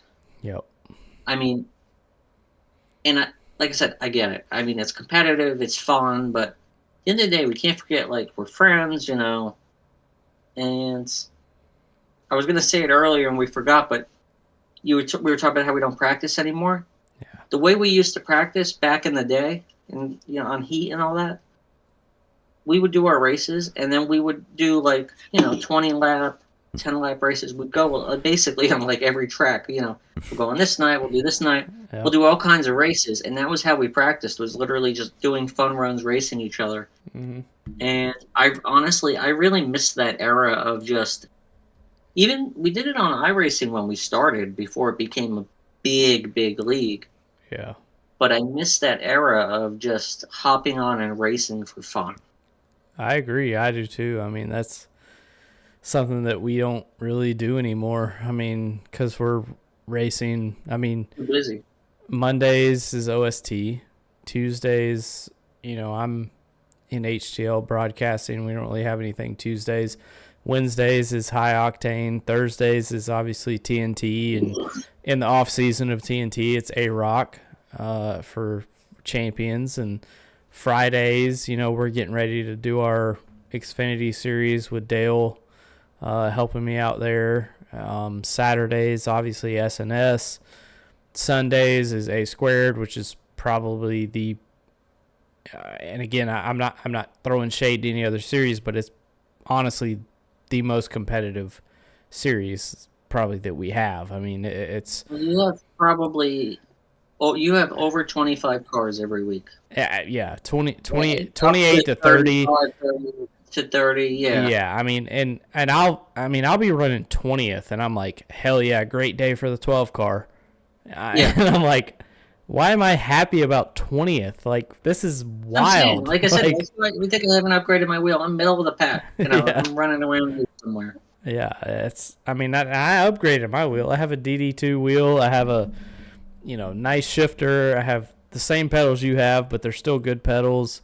And I'm riding around, like at Indy. I finished 22nd, I think, I think we had 31 or 30 start. You gain my position just by outlasting the people that drive too recklessly. That's it. That's all I do, and that's what it takes. I mean, that's it. That's half of it, right? So we have anytime we have a long green flag run, I'm like, well, I'm fucked. I'm gonna finish 23rd because that's what sucks about us actually getting better.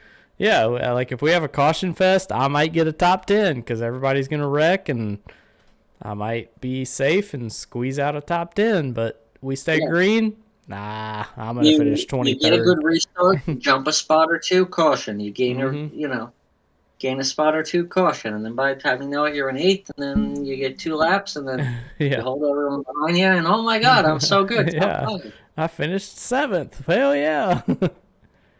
Yeah, it's crazy. I mean, the competitions. Again, when A Squared first started back in 2020, I mean, yeah, we were competitive, but it felt like we were all kind of on the same plane. And now you have these people coming in here that are just so damn fucking fast. Like John Hagan, Brandon Proudfoot, Brandon Fetterplace, Joshua Gaiman, even my cousin, now that he came back, Cody, with his direct drive wheel, he's fast as hell. Donald Ray. I mean, the list just goes on, and it's like, I can't compete with any of these guys. I'm just out here on strategy, just hoping. I've gotten faster as we've done iRacing, but at the same time, I've also started finishing further back. Yeah, it's because everybody else is fucking faster. It's like, it's fucking wild. Like, I don't get it. He froze again. He needs to talk to the Jersey Shore and get some better internet. Can you hear me now? Yeah, we got you now. All right. Yeah, fucking optimum. Yeah. If you're hearing that, Fios, give me some free internet. But no. Long story short, I mean, people are just so fast, and it's growing, and we constantly have new people, and we're not always racing in our little bubble like a lot of leagues. Like the amount of leagues that are out there that think they're so good, when in reality they're not. And I'm not like talking shit on other leagues, but they don't realize the competition that's out there. Yeah, and that's what was cool about if you remember the Summer Fest we did on Heat. Yeah. Where we broke it. Yeah. ARCS, it wasn't really ARCS together at that time. It was A Squared. It was A Squared and TNT, yeah. Summer League by Fast Family. We tied. We tied in the fan. Yeah, we did. And then they tried to say, "Oh, that means that the third place person comes in." It's like whoever. What? Like what bullshit is this? And Sly Jobs didn't get in. His league didn't get in, and then he just quit. He honestly thought that the fan vote he was going to win, but ARCS had so much pull in that tournament because, for one, Rick James was one of the commentators, and Repeat was another one of the commentators, which was really close with Rick James. And ARCS had so many people in our Discord at that time that we were like, y'all got to vote for A Squared and TNT. Just keep voting, keep voting. And it was so close that I remember me personally, I was changing my vote from between TNT and A Squared. To keep it even. To keep it even. Yes, to keep it even. Because I wanted pandemonium. I wanted it all. So I was literally watching those votes, and if A Squared went up one, I would take my vote away so that it would be tied. And then if TNT went up one, I'd vote for A Squared. I mean, I was there all night just making sure we tied, and we did tie. And then I think we both ended up getting put in the next round, and that's one that Tom Sears, I think we may have talked about it. One of the few times he lagged out. Yeah. He lagged out at Watkins Glen. He was running second or third. I mean, up there, he was about to get stage points, which would have just put us past who we were racing, which I think we were running against ENEA at Watkins Glen.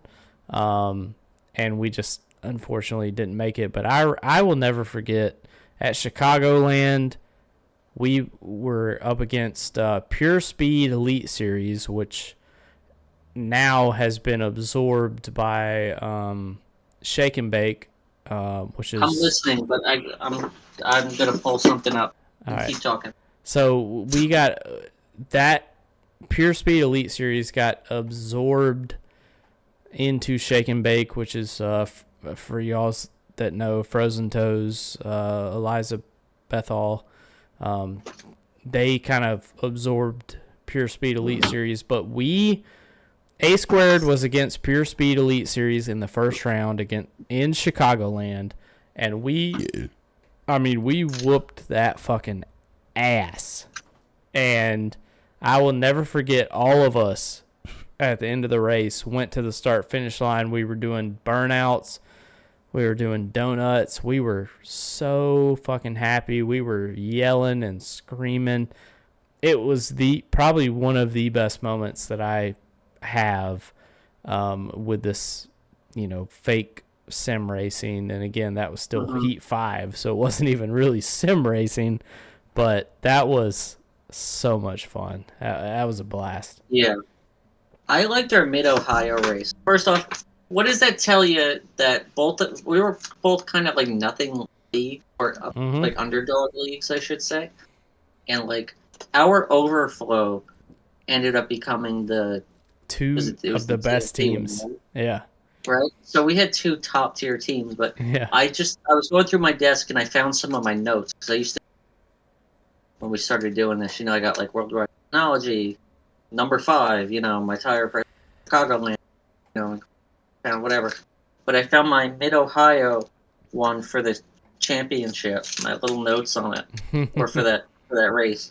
I'll read it to you, because I just find it funny. I'm like, we planned out all of this, and I got to give kudos to Thomas Andrews, because when it comes to like analysis for things, he's fantastic. I mean, he'll do 24-hour races with us, but he won't actually race. He'll plan it out and like make spreadsheets.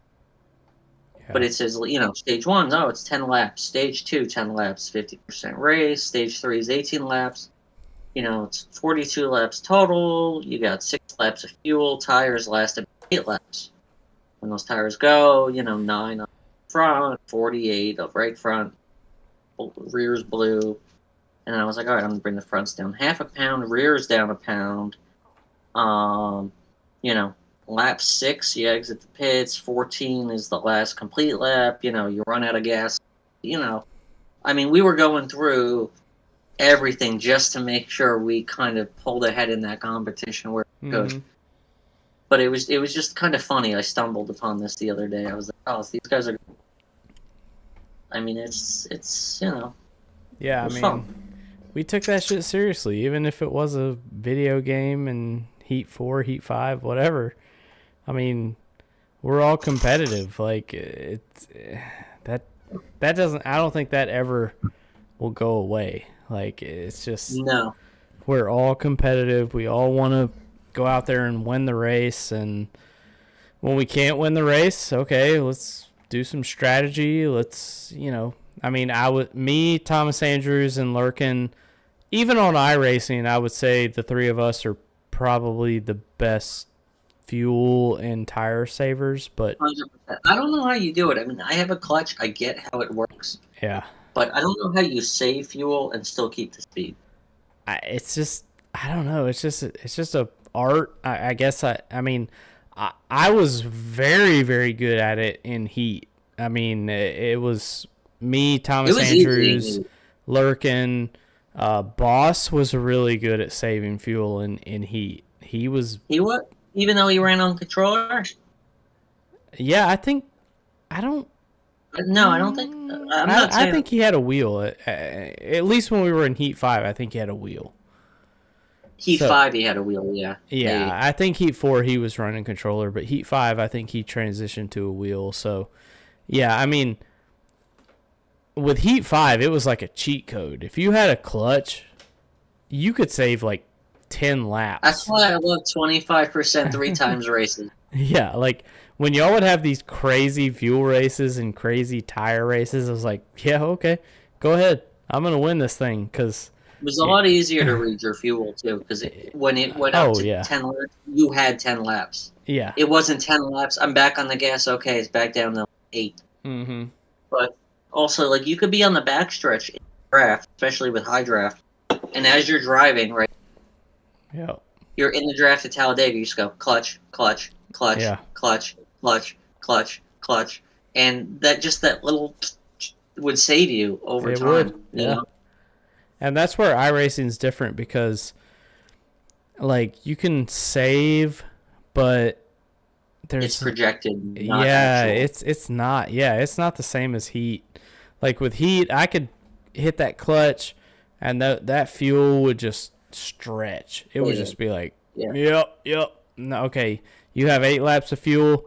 Okay, you just ran 5 laps. You still have 8 laps of fuel. It's like, Yeah. okay. With iRacing, it's like I'm saving. I'm losing the pack. I'm slow. Yes, I'm saving fuel, but am I really going It's to based on benefit? it's Like, if you continue this exact pace, this is what you're gonna have. exactly. And then when you pit and you're like, all right, I'm going to fucking go for it now. I can make it. And then you look at your fuel and you're like, oh shit, I can't make it. I got to save again. And it's like, fuck. Like, so I still am learning on that because Tom Sears is, I would say Tom Sears and Thomas Andrews they figured it out better than I have. I mean, I was probably top 3 in heat for saving fuel, saving tires. Now I'm a little behind on that. I can't quite figure it out like they can, but you know, I try. I mean, sometimes it works out, sometimes it doesn't. You know, it's hard to figure out, okay, am I going to back up 30 seconds from the leaders and they're going to pit and I'm not? Or do I just push it and pit with them? And, you know, it's hard. It's hard to figure that shit And out. how much time am I losing by staying out and saving fuel Yeah, versus exactly. going? And yeah, there's so much that goes into it. It's tough too when you don't have like a person in your ear to, like I said, you know, when Tommy or whoever, we all do it for each other, do the 24-hour races. You know, we'll calculate it for each other, but you're doing this, you got to calculate it in your head while you're, Mm-hmm. and it's changing, and it's like, Yep. oh boy, this is Especially got a lot going on. You know, on Thursdays, you know, it's a little different. Everybody's in the same chat. You kind of know when people are going to come down pit road. Obviously, with SNS and A squared, we have team chats, so everybody kind of disperses. You don't really know what other people are doing. You don't know what fuel they have until they say, hey, you know, 21's pitting, and then you're like, oh shit, okay, I still have 2 laps left, so can I make it to the end, or do I have to save more, or do I need to just come down this lap and just Or I just cross my fingers and hope for a yeah, caution. exactly. Like it Doesn't happen as much anymore because we're all better.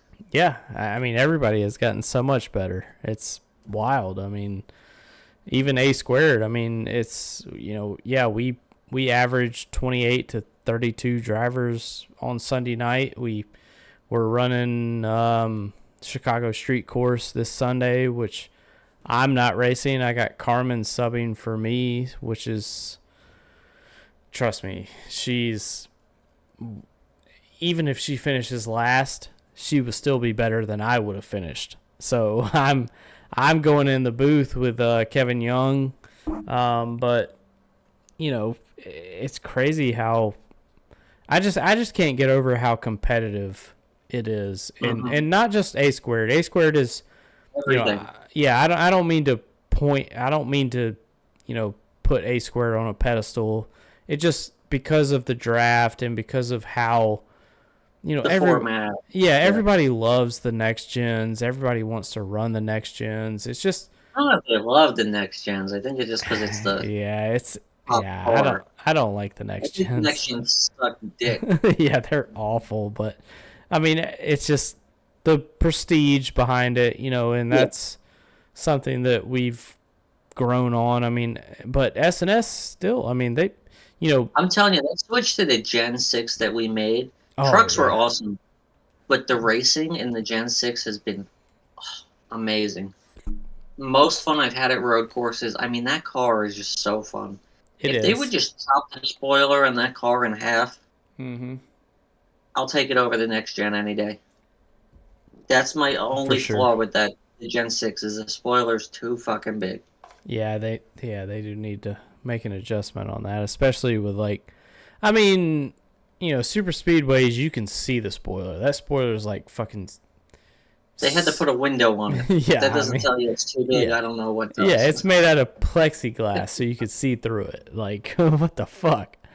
And then at short tracks, it's like, okay, it's a little ass spoiler now, but it's like, yeah, but it could be smaller. Like, we need a little more downforce in this thing.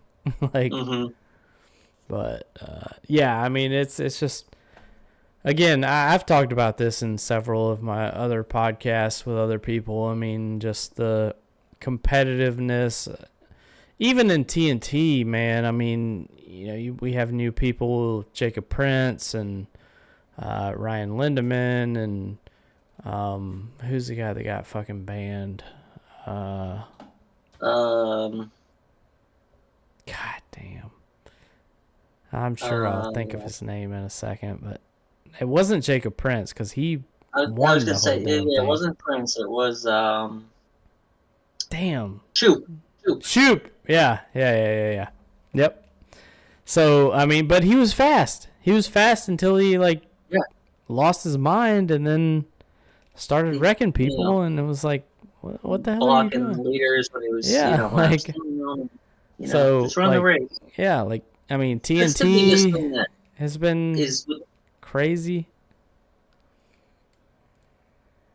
Sorry, no, I was gonna say that was the biggest thing, like especially with TNT is, in ARCS in general, it's like we don't care how fast you are. If you're fast, awesome. If you're slow, that's fine. Just be clean. Yeah, But the biggest thing is have respect for people and race clean, and that's pretty much half of it. You know what I mean? Like I'll race with somebody who's, slow or not as good, and but they're respectful and do their best to stay out of your way versus someone who's really good but is, kind of a dick. Yeah.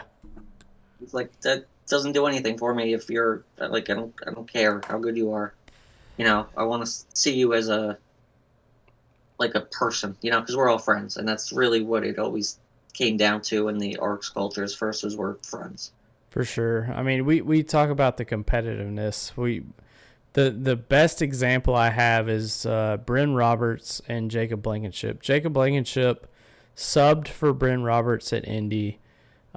Jacob Blankenship and Bryn Roberts in A Squared a year ago, they were fucking waxing our ass. And now Bryn Roberts is back there with me. I mean, he'll be 18th, I'll be 20th. And even Jacob Blankenship subbing for Bryn at Indy, he finished behind me. He finished like 25th. I finished like 22nd.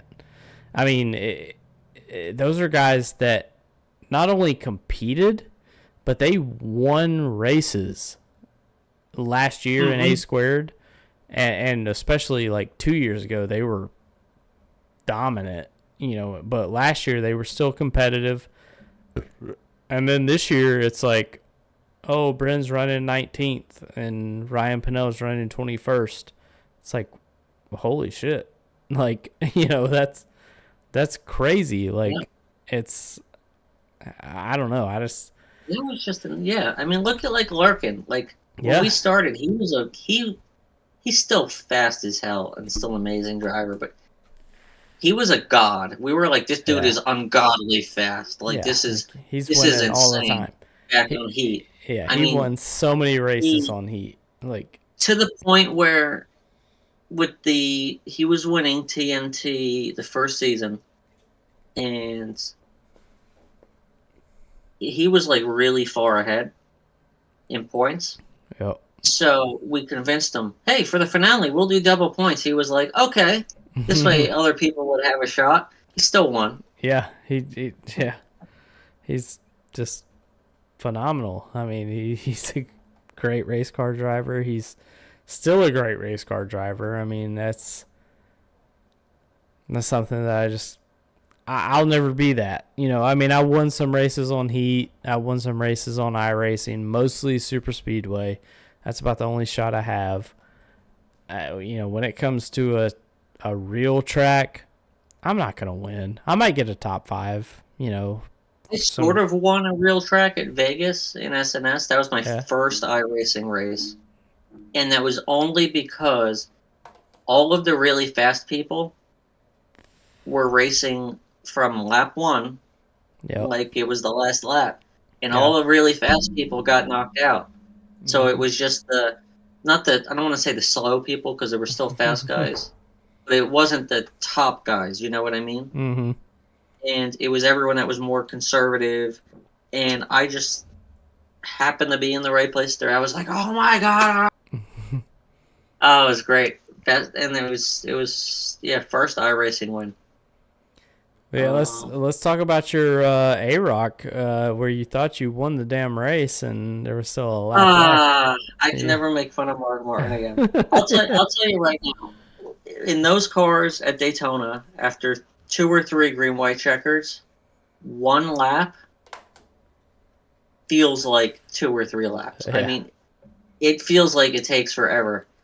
And to the point where you're so locked in, like you don't want to look at the laps and you're not counting. You're just like, all right, I don't want to hit this guy. Yeah, he can't. We were going 3 wide and coming to the line. I was like, oh my God. So, like, I was literally just, all right. I mean, I was probably more locked in than I've ever been, ever. Mm-hmm. And I was just like, oh, yes. And you're like, it's not over. I was like, what? Like, what? There's still 1 to go. I wanted a shot for a good finish, but then, you know, I was at the top 3 wide, and I can't remember who it was. They didn't, you know, they came up a little bit, but they didn't hit me. I think someone came up under them.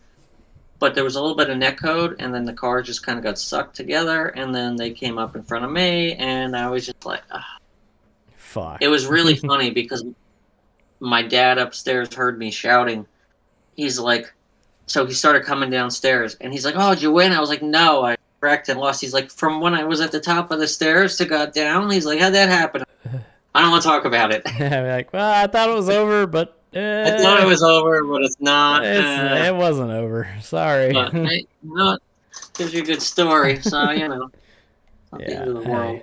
We've all been there. We those green white checkers, they're hard to keep track of. They're hard to count. Yeah. Especially when it's a Rick James lobby and they don't end. Mm-hmm. Or they go from like daytime to nighttime. And it's like, yeah. We don't have lights here. Didn't he make like an Atlanta race one time at night, or he wanted to do it at night? Yeah, he wanted to do it at night. Like, yeah, there's no lights, like, we gotta finish this. Yeah, I mean, luckily for him, the AROC cars do have headlights, so yeah, if it does get dark, at least we can see, but it's still a little sketchy. Like, do you have a favorite win? It doesn't have to be like a legitimate win, yes, but like it doesn't have to be like a super serious win. It could be still like an official ARCS win. I mean, because I have mine. You want me? I'll tell you mine first. If you want. Yeah. Tell yours. Can you? I think you know what it is. What was the most ridiculous win you've ever seen? When you fucking wall rided on the Friday I did it Night before Frenzy, and I got no credit for it. Yeah, you wall rided at Richmond. I think at Richmond, yes. Yep. It was our '87 series where there were no rules, no pit speed, nothing, no rules. Until that race, there were no rules. There were 2 rules. There's no rules, and you can't wall ride. Because I just was like, fuck it. Like, I wasn't going to do it. I was joking around because we all do it in practice. Yeah. And I was like, I'm going to do it on the last lap. And Tommy Reynolds just happened to be in the Discord. He's like, so you're going to do it? And I was like, yeah, all right, why not? You know, he didn't make me do it, but I kind of, it made me second guess. I was like, yeah, fuck it, I'll give it a shot. Yeah, it's literally what I said. I said, fuck it. So I threw it up in the outside of 1 and 2, went around. I think Seth had spun in that corner, so I went around him. And then I went backstretch, went around 3 and 4. And I don't remember who. I felt so bad after, but they're a great sport. It was Fetter Place or Proudfoot, or I feel like their name had a P in it. I don't remember who was running it with us. But they saw me coming around the wall on the outside, and then they just came up into me, straight, turned right into me, hit me. We're banging like this. I'm like up on the wall on 2 wheels. I like flip over, spin around, and then I like reversed across the line. I mean, it was just a shit show. And then afterwards, I was like, all right, I can't believe I won, but I also feel kind of terrible. And they were like, no, it's good. Like I gave you a fair run for your money, and it just didn't work out. They're like, it's all good. And to me, that was just fun. Like, yeah, that was the one race that I did not run in the 87s, I think. I don't remember where I was at, but I was not there. And yeah, when I heard the next day, it was like, who won? It was like, oh, Tristan won. I'm like, wait, are you sure? Like, did y'all check the timing? Like, I don't. Yeah, I don't agree with that. And they're like, oh no, he rode the wall and then went across the start finish line backwards. And I'm like, well, I mean, okay, well, yeah, we have a new rule. I guess it works, but we got to put a rule. You can't wall ride. And then literally, I think then what? It probably wasn't like 2 weeks, but a month or two later, Chastain does it. Oh my god! Oh, come on. Yeah, why? What's up? Okay, hold on 1 second. I'll be right back. Take a 2-minute break. Yep. Or absolutely. 5 minutes. Okay. I can't finish. Hang on. All right.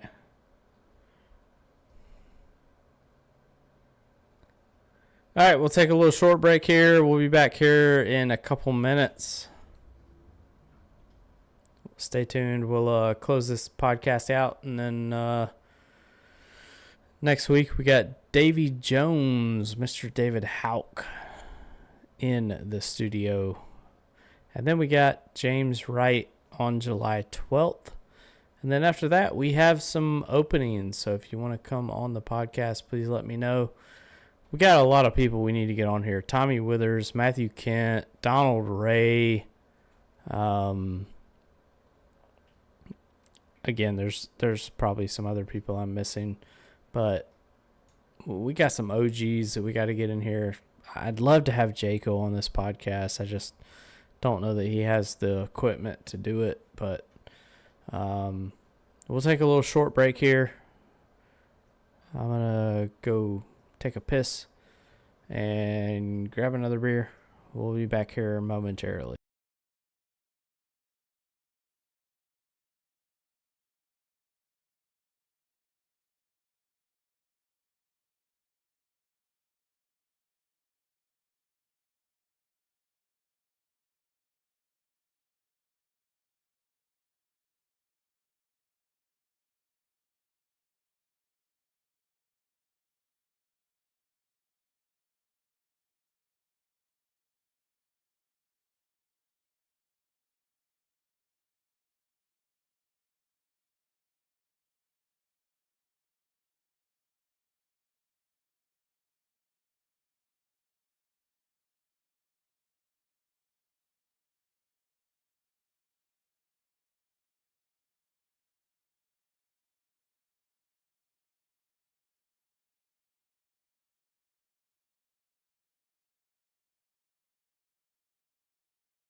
All right, we're back here.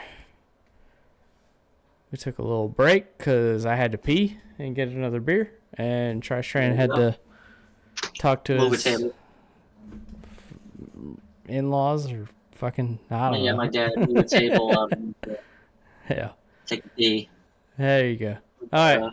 So, let's talk about, let's see here. What do we talk about here? Let's talk about Darlington. All right. So we went. So you have been. Me and you have been. We're one of the few that have been to every ARCS treat. Are you coming to Atlanta this year? Yes. So me and I you will be are there. continuing our tradition. I think Yeah. Dustin will be there. There's not a whole lot of people that have been to every single retreat. What do you No. think? What do you think Atlanta's going to be like this year? And are you Uh, excited? Honestly, I don't know what to expect because, like we said earlier, it's always different. I think it's going to be fantastic as always, but there's really no telling like which way it's going to go or what. There's no telling which way it's going to go, what's going to happen because you're in a different place. There's so many different things going on, different people, different dynamic. I mean, just the simple fact that you know where you stay and how far it is from the track. Mm-hmm. I mean, the way we had the carpool, the activities we were doing when we were in South Carolina, because we stayed in Myrtle Beach, but we went to Darlington. Yeah. Prophet had his car locked in the go kart place because he left it there because we went go karting, all in, by the way, and it was like only us, so it was fantastic. Uh, but then they wanted to go to a baseball game. Some of us didn't, so he left his car, and then they went to get it that night and blocked in the parking lot because there were gates Yep. that like they lock up at night. So the next day they had to get it. We had to go to the whatever. So I don't know what's going to happen. I don't know what kind of things are going to happen. Um, I mean, the yard, everything matters. Like Mm-hmm. one of my favorite stories from Bristol, and this happened because of the type of house we're staying in. I mean, there's variables, right? Because we had this big house, big open field. I mean, massive. Yep. They had a little fenced-in backyard, probably 7-foot picket fence, and I was out on the porch smoking with Rick James all night, and swings, whatever is cool, maybe 65 degrees out, fantastic. Yep.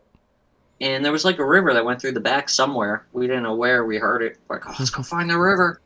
Okay, all right, let's do it. DP, you want to go find the river? No. It's let's no. All right, we're gonna go. We didn't know there was first off a gate in the back, so we walked out the front and walked all the way around the house. Then we walked around the fence, but then there was like cattle wire because it was like I guess two houses on the same property, sort of separated by the cattle wire. So we're following this cattle wire all the way around. Hold on, all the way around, and then finally, after like maneuvering everywhere, we're just like, oh, I guess we can't get over like the other side of the field where the river probably is. Next day we go out there. Where we gave up, we were maybe about 30 feet from the like where the gap in the gate was, where Jacket and everybody, we played football, and Jacket, who's like 100 years old, just kidding, I think he's like 43. Yeah. He caught the ball and did a fucking barrel roll and was just like, all right, guys, I'm good. And we're like, yo, break a fucking hip? Yeah. Nothing's done. Yeah, One second. All right, you're good.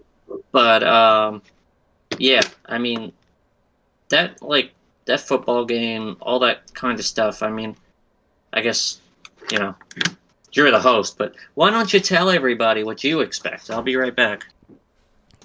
Yeah, no, that football game was pretty brutal. I mean, my dad was smart enough to say he was going to be the first down marker for our football game, and that was, my dad was smart. I wish I would have did that.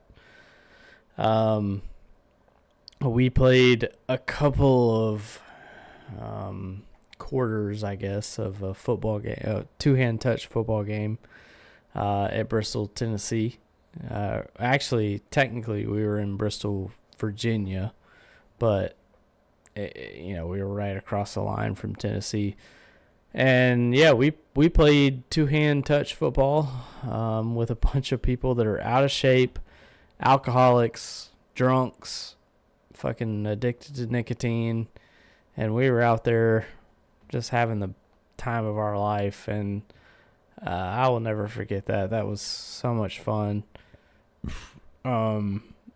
We all thought we were pro football players until we started playing football, and then we very quickly realized we were not pro football players. So, and about 3 margaritas deep each. oh yeah. So Riggs makes killer margaritas. He still owes me like. Oh yeah, 10. he made some damn good frozen margaritas, and so my dad had the best idea. He was the first down marker.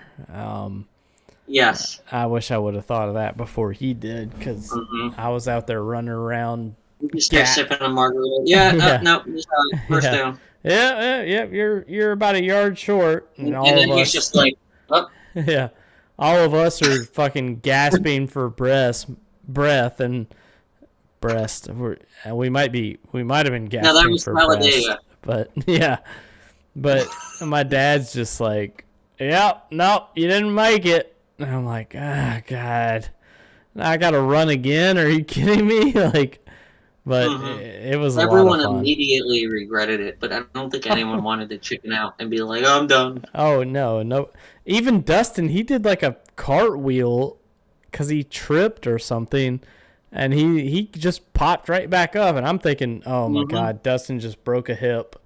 We're gonna have to take him to the ER, and he like popped right back up, and he's like, all right, hut, let's go. I'm like, Jesus Christ, bro, you're 50, like, chill out. That reminds me, I'm curious what your take on this is, because, I mean, you're a few years older than me, but we come from that era, and I'm saying this because we have younger people, and there's people older than us that know what I'm talking about, but there's younger people here too. Yeah. But we come from that era of, oh, don't talk to anyone on the internet, or like, don't, meet up with people, or don't, whatever. But we talked a little bit about, like, meeting each other, or going on a trip. But the fact that everyone is from a different place in the country, like Texas, New Hampshire, New Jersey, Georgia, Florida, everywhere. And the fact that everyone's from different age groups, more or less. I mean, we got older guys, younger guys, people in between. Yep. But it's everyone, like, none of that matters. And that is just the coolest thing, is that it's not like, oh, this guy's like 40, this guy's 21,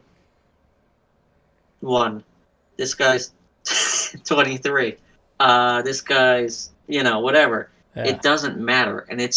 And one thing I have to say about that first trip was, the only way I could describe it was a giant Discord party. Because when you're in a giant Discord party, everyone's in there interacting with each other. There were no cliques. There was no, like, how in parties people kind of go here, they go there. Yeah. There was none of that. Yeah. Everyone was just mingling equally, I guess.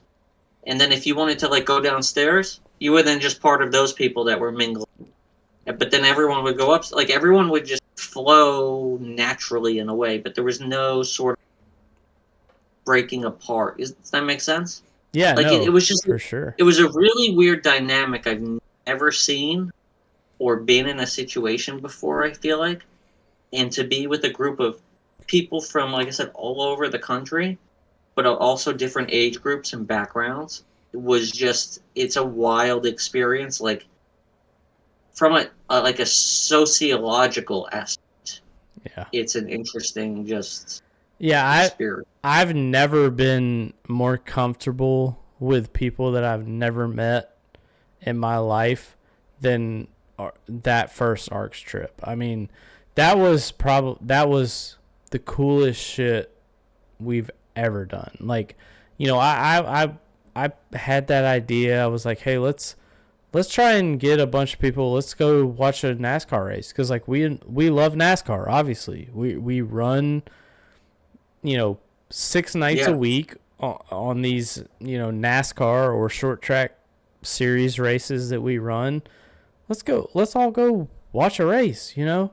And at first I was like, I'm kind of nervous because, like, I don't know, you know, when I had that idea, I was like, what if, like, 2 people are like, yeah, okay, I'll go. But the first damn thing we had was like 10, 11 people showed up. And I'm like, holy fuck, like, they really do. Like, they want to come out in here and watch a race. They want to hang out. They want to drink beer. They want to have fun. This might be a real deal. Like, let's keep this going. So we did. We went from Bristol Dirt. We went to Talladega. Then we went to Darlington, which we stayed in a. I honestly loved the Surfside Beach house. That. Yeah. That was probably my favorite house because it was. My favorite house was Virginia, but environment-wise, Surfside. Oh, Surfside was. I mean, we were 10. Well, maybe not 10. Maybe 100 feet from the beach where we were staying. Yeah, we were on the other side of the street. Yeah, I mean, we would walk 100 feet and we were at the beach. I mean, it was. I still have pictures on my phone, I think, where I looked like Mr. Krabs from SpongeBob. I was red. I was red. I mean, I was drunk on the beach. I was throwing the football. We were throwing the football. We were throwing those. I felt so bad. I completely decked Kinsey. Yeah, you did. You did. I remember that. You guys threw the ball and someone overthrew it, and she was catching it, but then I was like over on the side doing something, and I saw her. So I just kind of immediately, I was here, and I just immediately ran and went to grab it, and as I went like that, I guess I just elbowed her the side of her fucking head. I was like, oh my god. Banned. So bad. Straight, oh my god. Straight to jail. Right, man. Please tell her I love her, will you? Because she was just like, it happens. Like, yeah, it's all good. I only blacked out for a second. Yeah. It's fine. She's a good sport. I hope she's awesome. I love Kinsey, and it was great because she was, I think, the first female of the group too, right? Yeah, pretty much. I mean, she's pretty much. She made all those stickers and T-shirts. So yeah, I mean, I think that one. Yeah, the one. Yeah, the one you're wearing. I have one in my closet that she made for me, and I try and I only wear it on special occasions, so I might bring it out for Atlanta. But yeah, she's careful when you dry them because I have the one Jacket made years ago. Actually, it was. Actually, this might be the one. This is the one Kinsey made because it's got my number. Yeah. Did I have 3 ARC shirts? Where's my other one?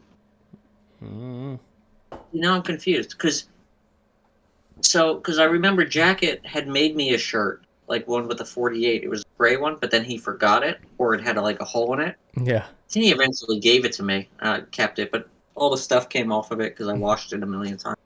Yeah, that's how mine was too. He gave me like a generic one too, so I gotta have another one here somewhere.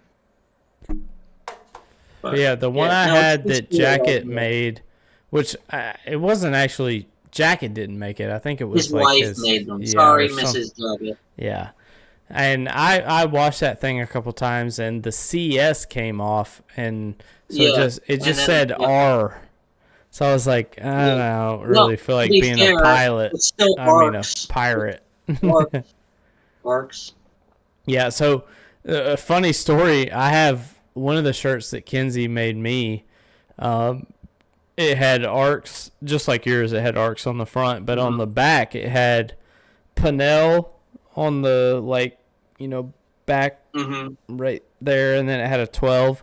Well, I had washed it a couple times, and the P fell off. So it looked like it just said anal, but it was spelled weird because it was ANNELL, but it still looked like anal. So I was like, yeah, I probably shouldn't wear this shirt anymore because it looks like it says anal. So I'm gonna not wear this until I can get a P put back on the shirt. But Did yeah. she make D-Buck's shirt that said Trash Man on it? Yeah. Yeah, I think she did, yeah. Yeah, that was. I don't know if Dustin still has that shirt. I had him on this podcast, but it's been several months now. I mean, I mean, this is, like I said, this is the 24th episode. This is wild that we've had 24 episodes. I still haven't had a repeat guest yet. We got 25. I mean, a lot of them have been new people. Yeah, new people. Yeah, we got our 25th episode will be with Davey. Our 26th will be with James Wright. So, I mean, I still haven't had a repeat episode, but yeah, I would love to ask Dustin if he still has that shirt that says Trash Man with the 65 on the back. Mm-hmm. Because he wore that shirt, I think, because Kenzie also came to Talladega. I think that's where she gave Dustin that was where she gave it to him. Yeah, I think that's where she gave him the Trash Man shirt, and that is the best nickname ever. Like, Dustin Painter, the Trash Man. He doesn't really race a whole lot anymore, but man, when he does, he's got a mission, and he will take the trash out. He still comes from that short track background. Oh, that's yeah. Why. Yeah, he comes from the fact that, like, he spots good. You know, I'm going to race you clean, but what you do to me, I'm going to do back, and then as soon as I get you back, we're even. And that's it. It's not personal. That's just. Yeah, and even sometimes it's what you do to my driver or what you do to my friend, I'm going to do to you too. And that's, you know, I mean, that's short track racing at its best. That is what they do. If you're going to go out there and wreck my driver, by God, I'm going to get me a car and I'm going to go out there and I'm going to wreck your ass too. Like, that's just how it is. But good entertainment. Yeah, for sure. Well, let's close this thing out, buddy. We've been about 2.5 hours now almost, and we'll definitely have to get you back on another episode. But man, I've had so much fun. If I didn't have to work tomorrow, I would stay up with you for another hour, but I got to work tomorrow, so can't stay up too late. I got to be a little bit. All good. Hey, I got to be a little bit of an adult, so a little bit. Yeah, but thank you so much. I'll let you close out and exit out of the Discord. I'll close this thing out, but thank you for being a part of this. We'll definitely have you on for another episode. We have so many more stories that we could talk about, but looking forward to see you at Atlanta in September. But I'll kind of give you the floor. Thank you for being a part of it, but if there's anybody you want to shout out or anything you want to say, the floor is all yours, and then I'll let you exit out and we'll close this thing out. Sounds good. Yeah, no, thanks for having me on. It's been a time coming, so it's great. I've always watched podcasts and wondered how, like, oh, they just sit in 3 hours, like, sort of happens. Yeah. But, no, it's always fun. I love racing with everybody. I love people. You know I can, have an opinion sometimes and stir the pot, but, I don't know. Sometimes that's just what happens. It's not personal. I do it. So hopefully, now people are like, oh, this guy's actually, whatever. I don't give a shit if you like. But you know what I'm saying? It's fun when you meet people, especially like all you guys in person, get to know them. You're like, oh, wow, it is face. Cool that we can be friends, like, with you and everybody. And this, have fun and get to know each other. And I appreciate being on here. It's fun. And, we're going to have a lot more adventures coming up. So it's going to be, it's virtual, at a race. It's going to be fun. So, absolutely. Yeah. So, I think that covers it. I mean, talked about a lot and hopefully do more in the future. If anyone's got any questions on topics to talk about, or things that like we discussed that you want to elaborate on, whether it's me or someone else that we could go into with next episode that Ryan could go into with whoever next, let us know. For sure. Yeah, I mean, it's this year is going to be fun in Atlanta, back in my home state, so I'm excited. I guess I picked the wrong year to go to Atlanta because now I live in Michigan instead of Atlanta, so maybe next year we'll go to Michigan. But 2 years from now, we have to come up north, somewhat up north, whether it's like Dover or something. We got to favor the northern guys a little bit here. We do. We got gotta say. the northern guys have had to travel a lot, so yeah, we'll try and do a Dover. I think a little more. Yeah, I think Michigan's been in there, Kansas has been in there. We even talked about maybe doing an Indy 500. So we'll look at it, but this year we're locked into Atlanta. We got it. We got the house. We're situated. Most everyone is paid for the trip. So I'm excited for Atlanta this year. I think it'll be a blast. But thank you again for being on the podcast tonight. Again, I know you pretty well, so I knew we were probably going to have a good podcast. But I always get nervous, talking one-on-one. I always. I'm like, okay, after 15 minutes, I'm going to be like, okay. What are we going to do now? But it's like, well, fuck, I could talk to you for another hour. We go way back. We got stories up the wazoo. Real quick, I was going to say, I know you got to go to bed. I've been to Michigan. It's an awesome track. Mm-hmm.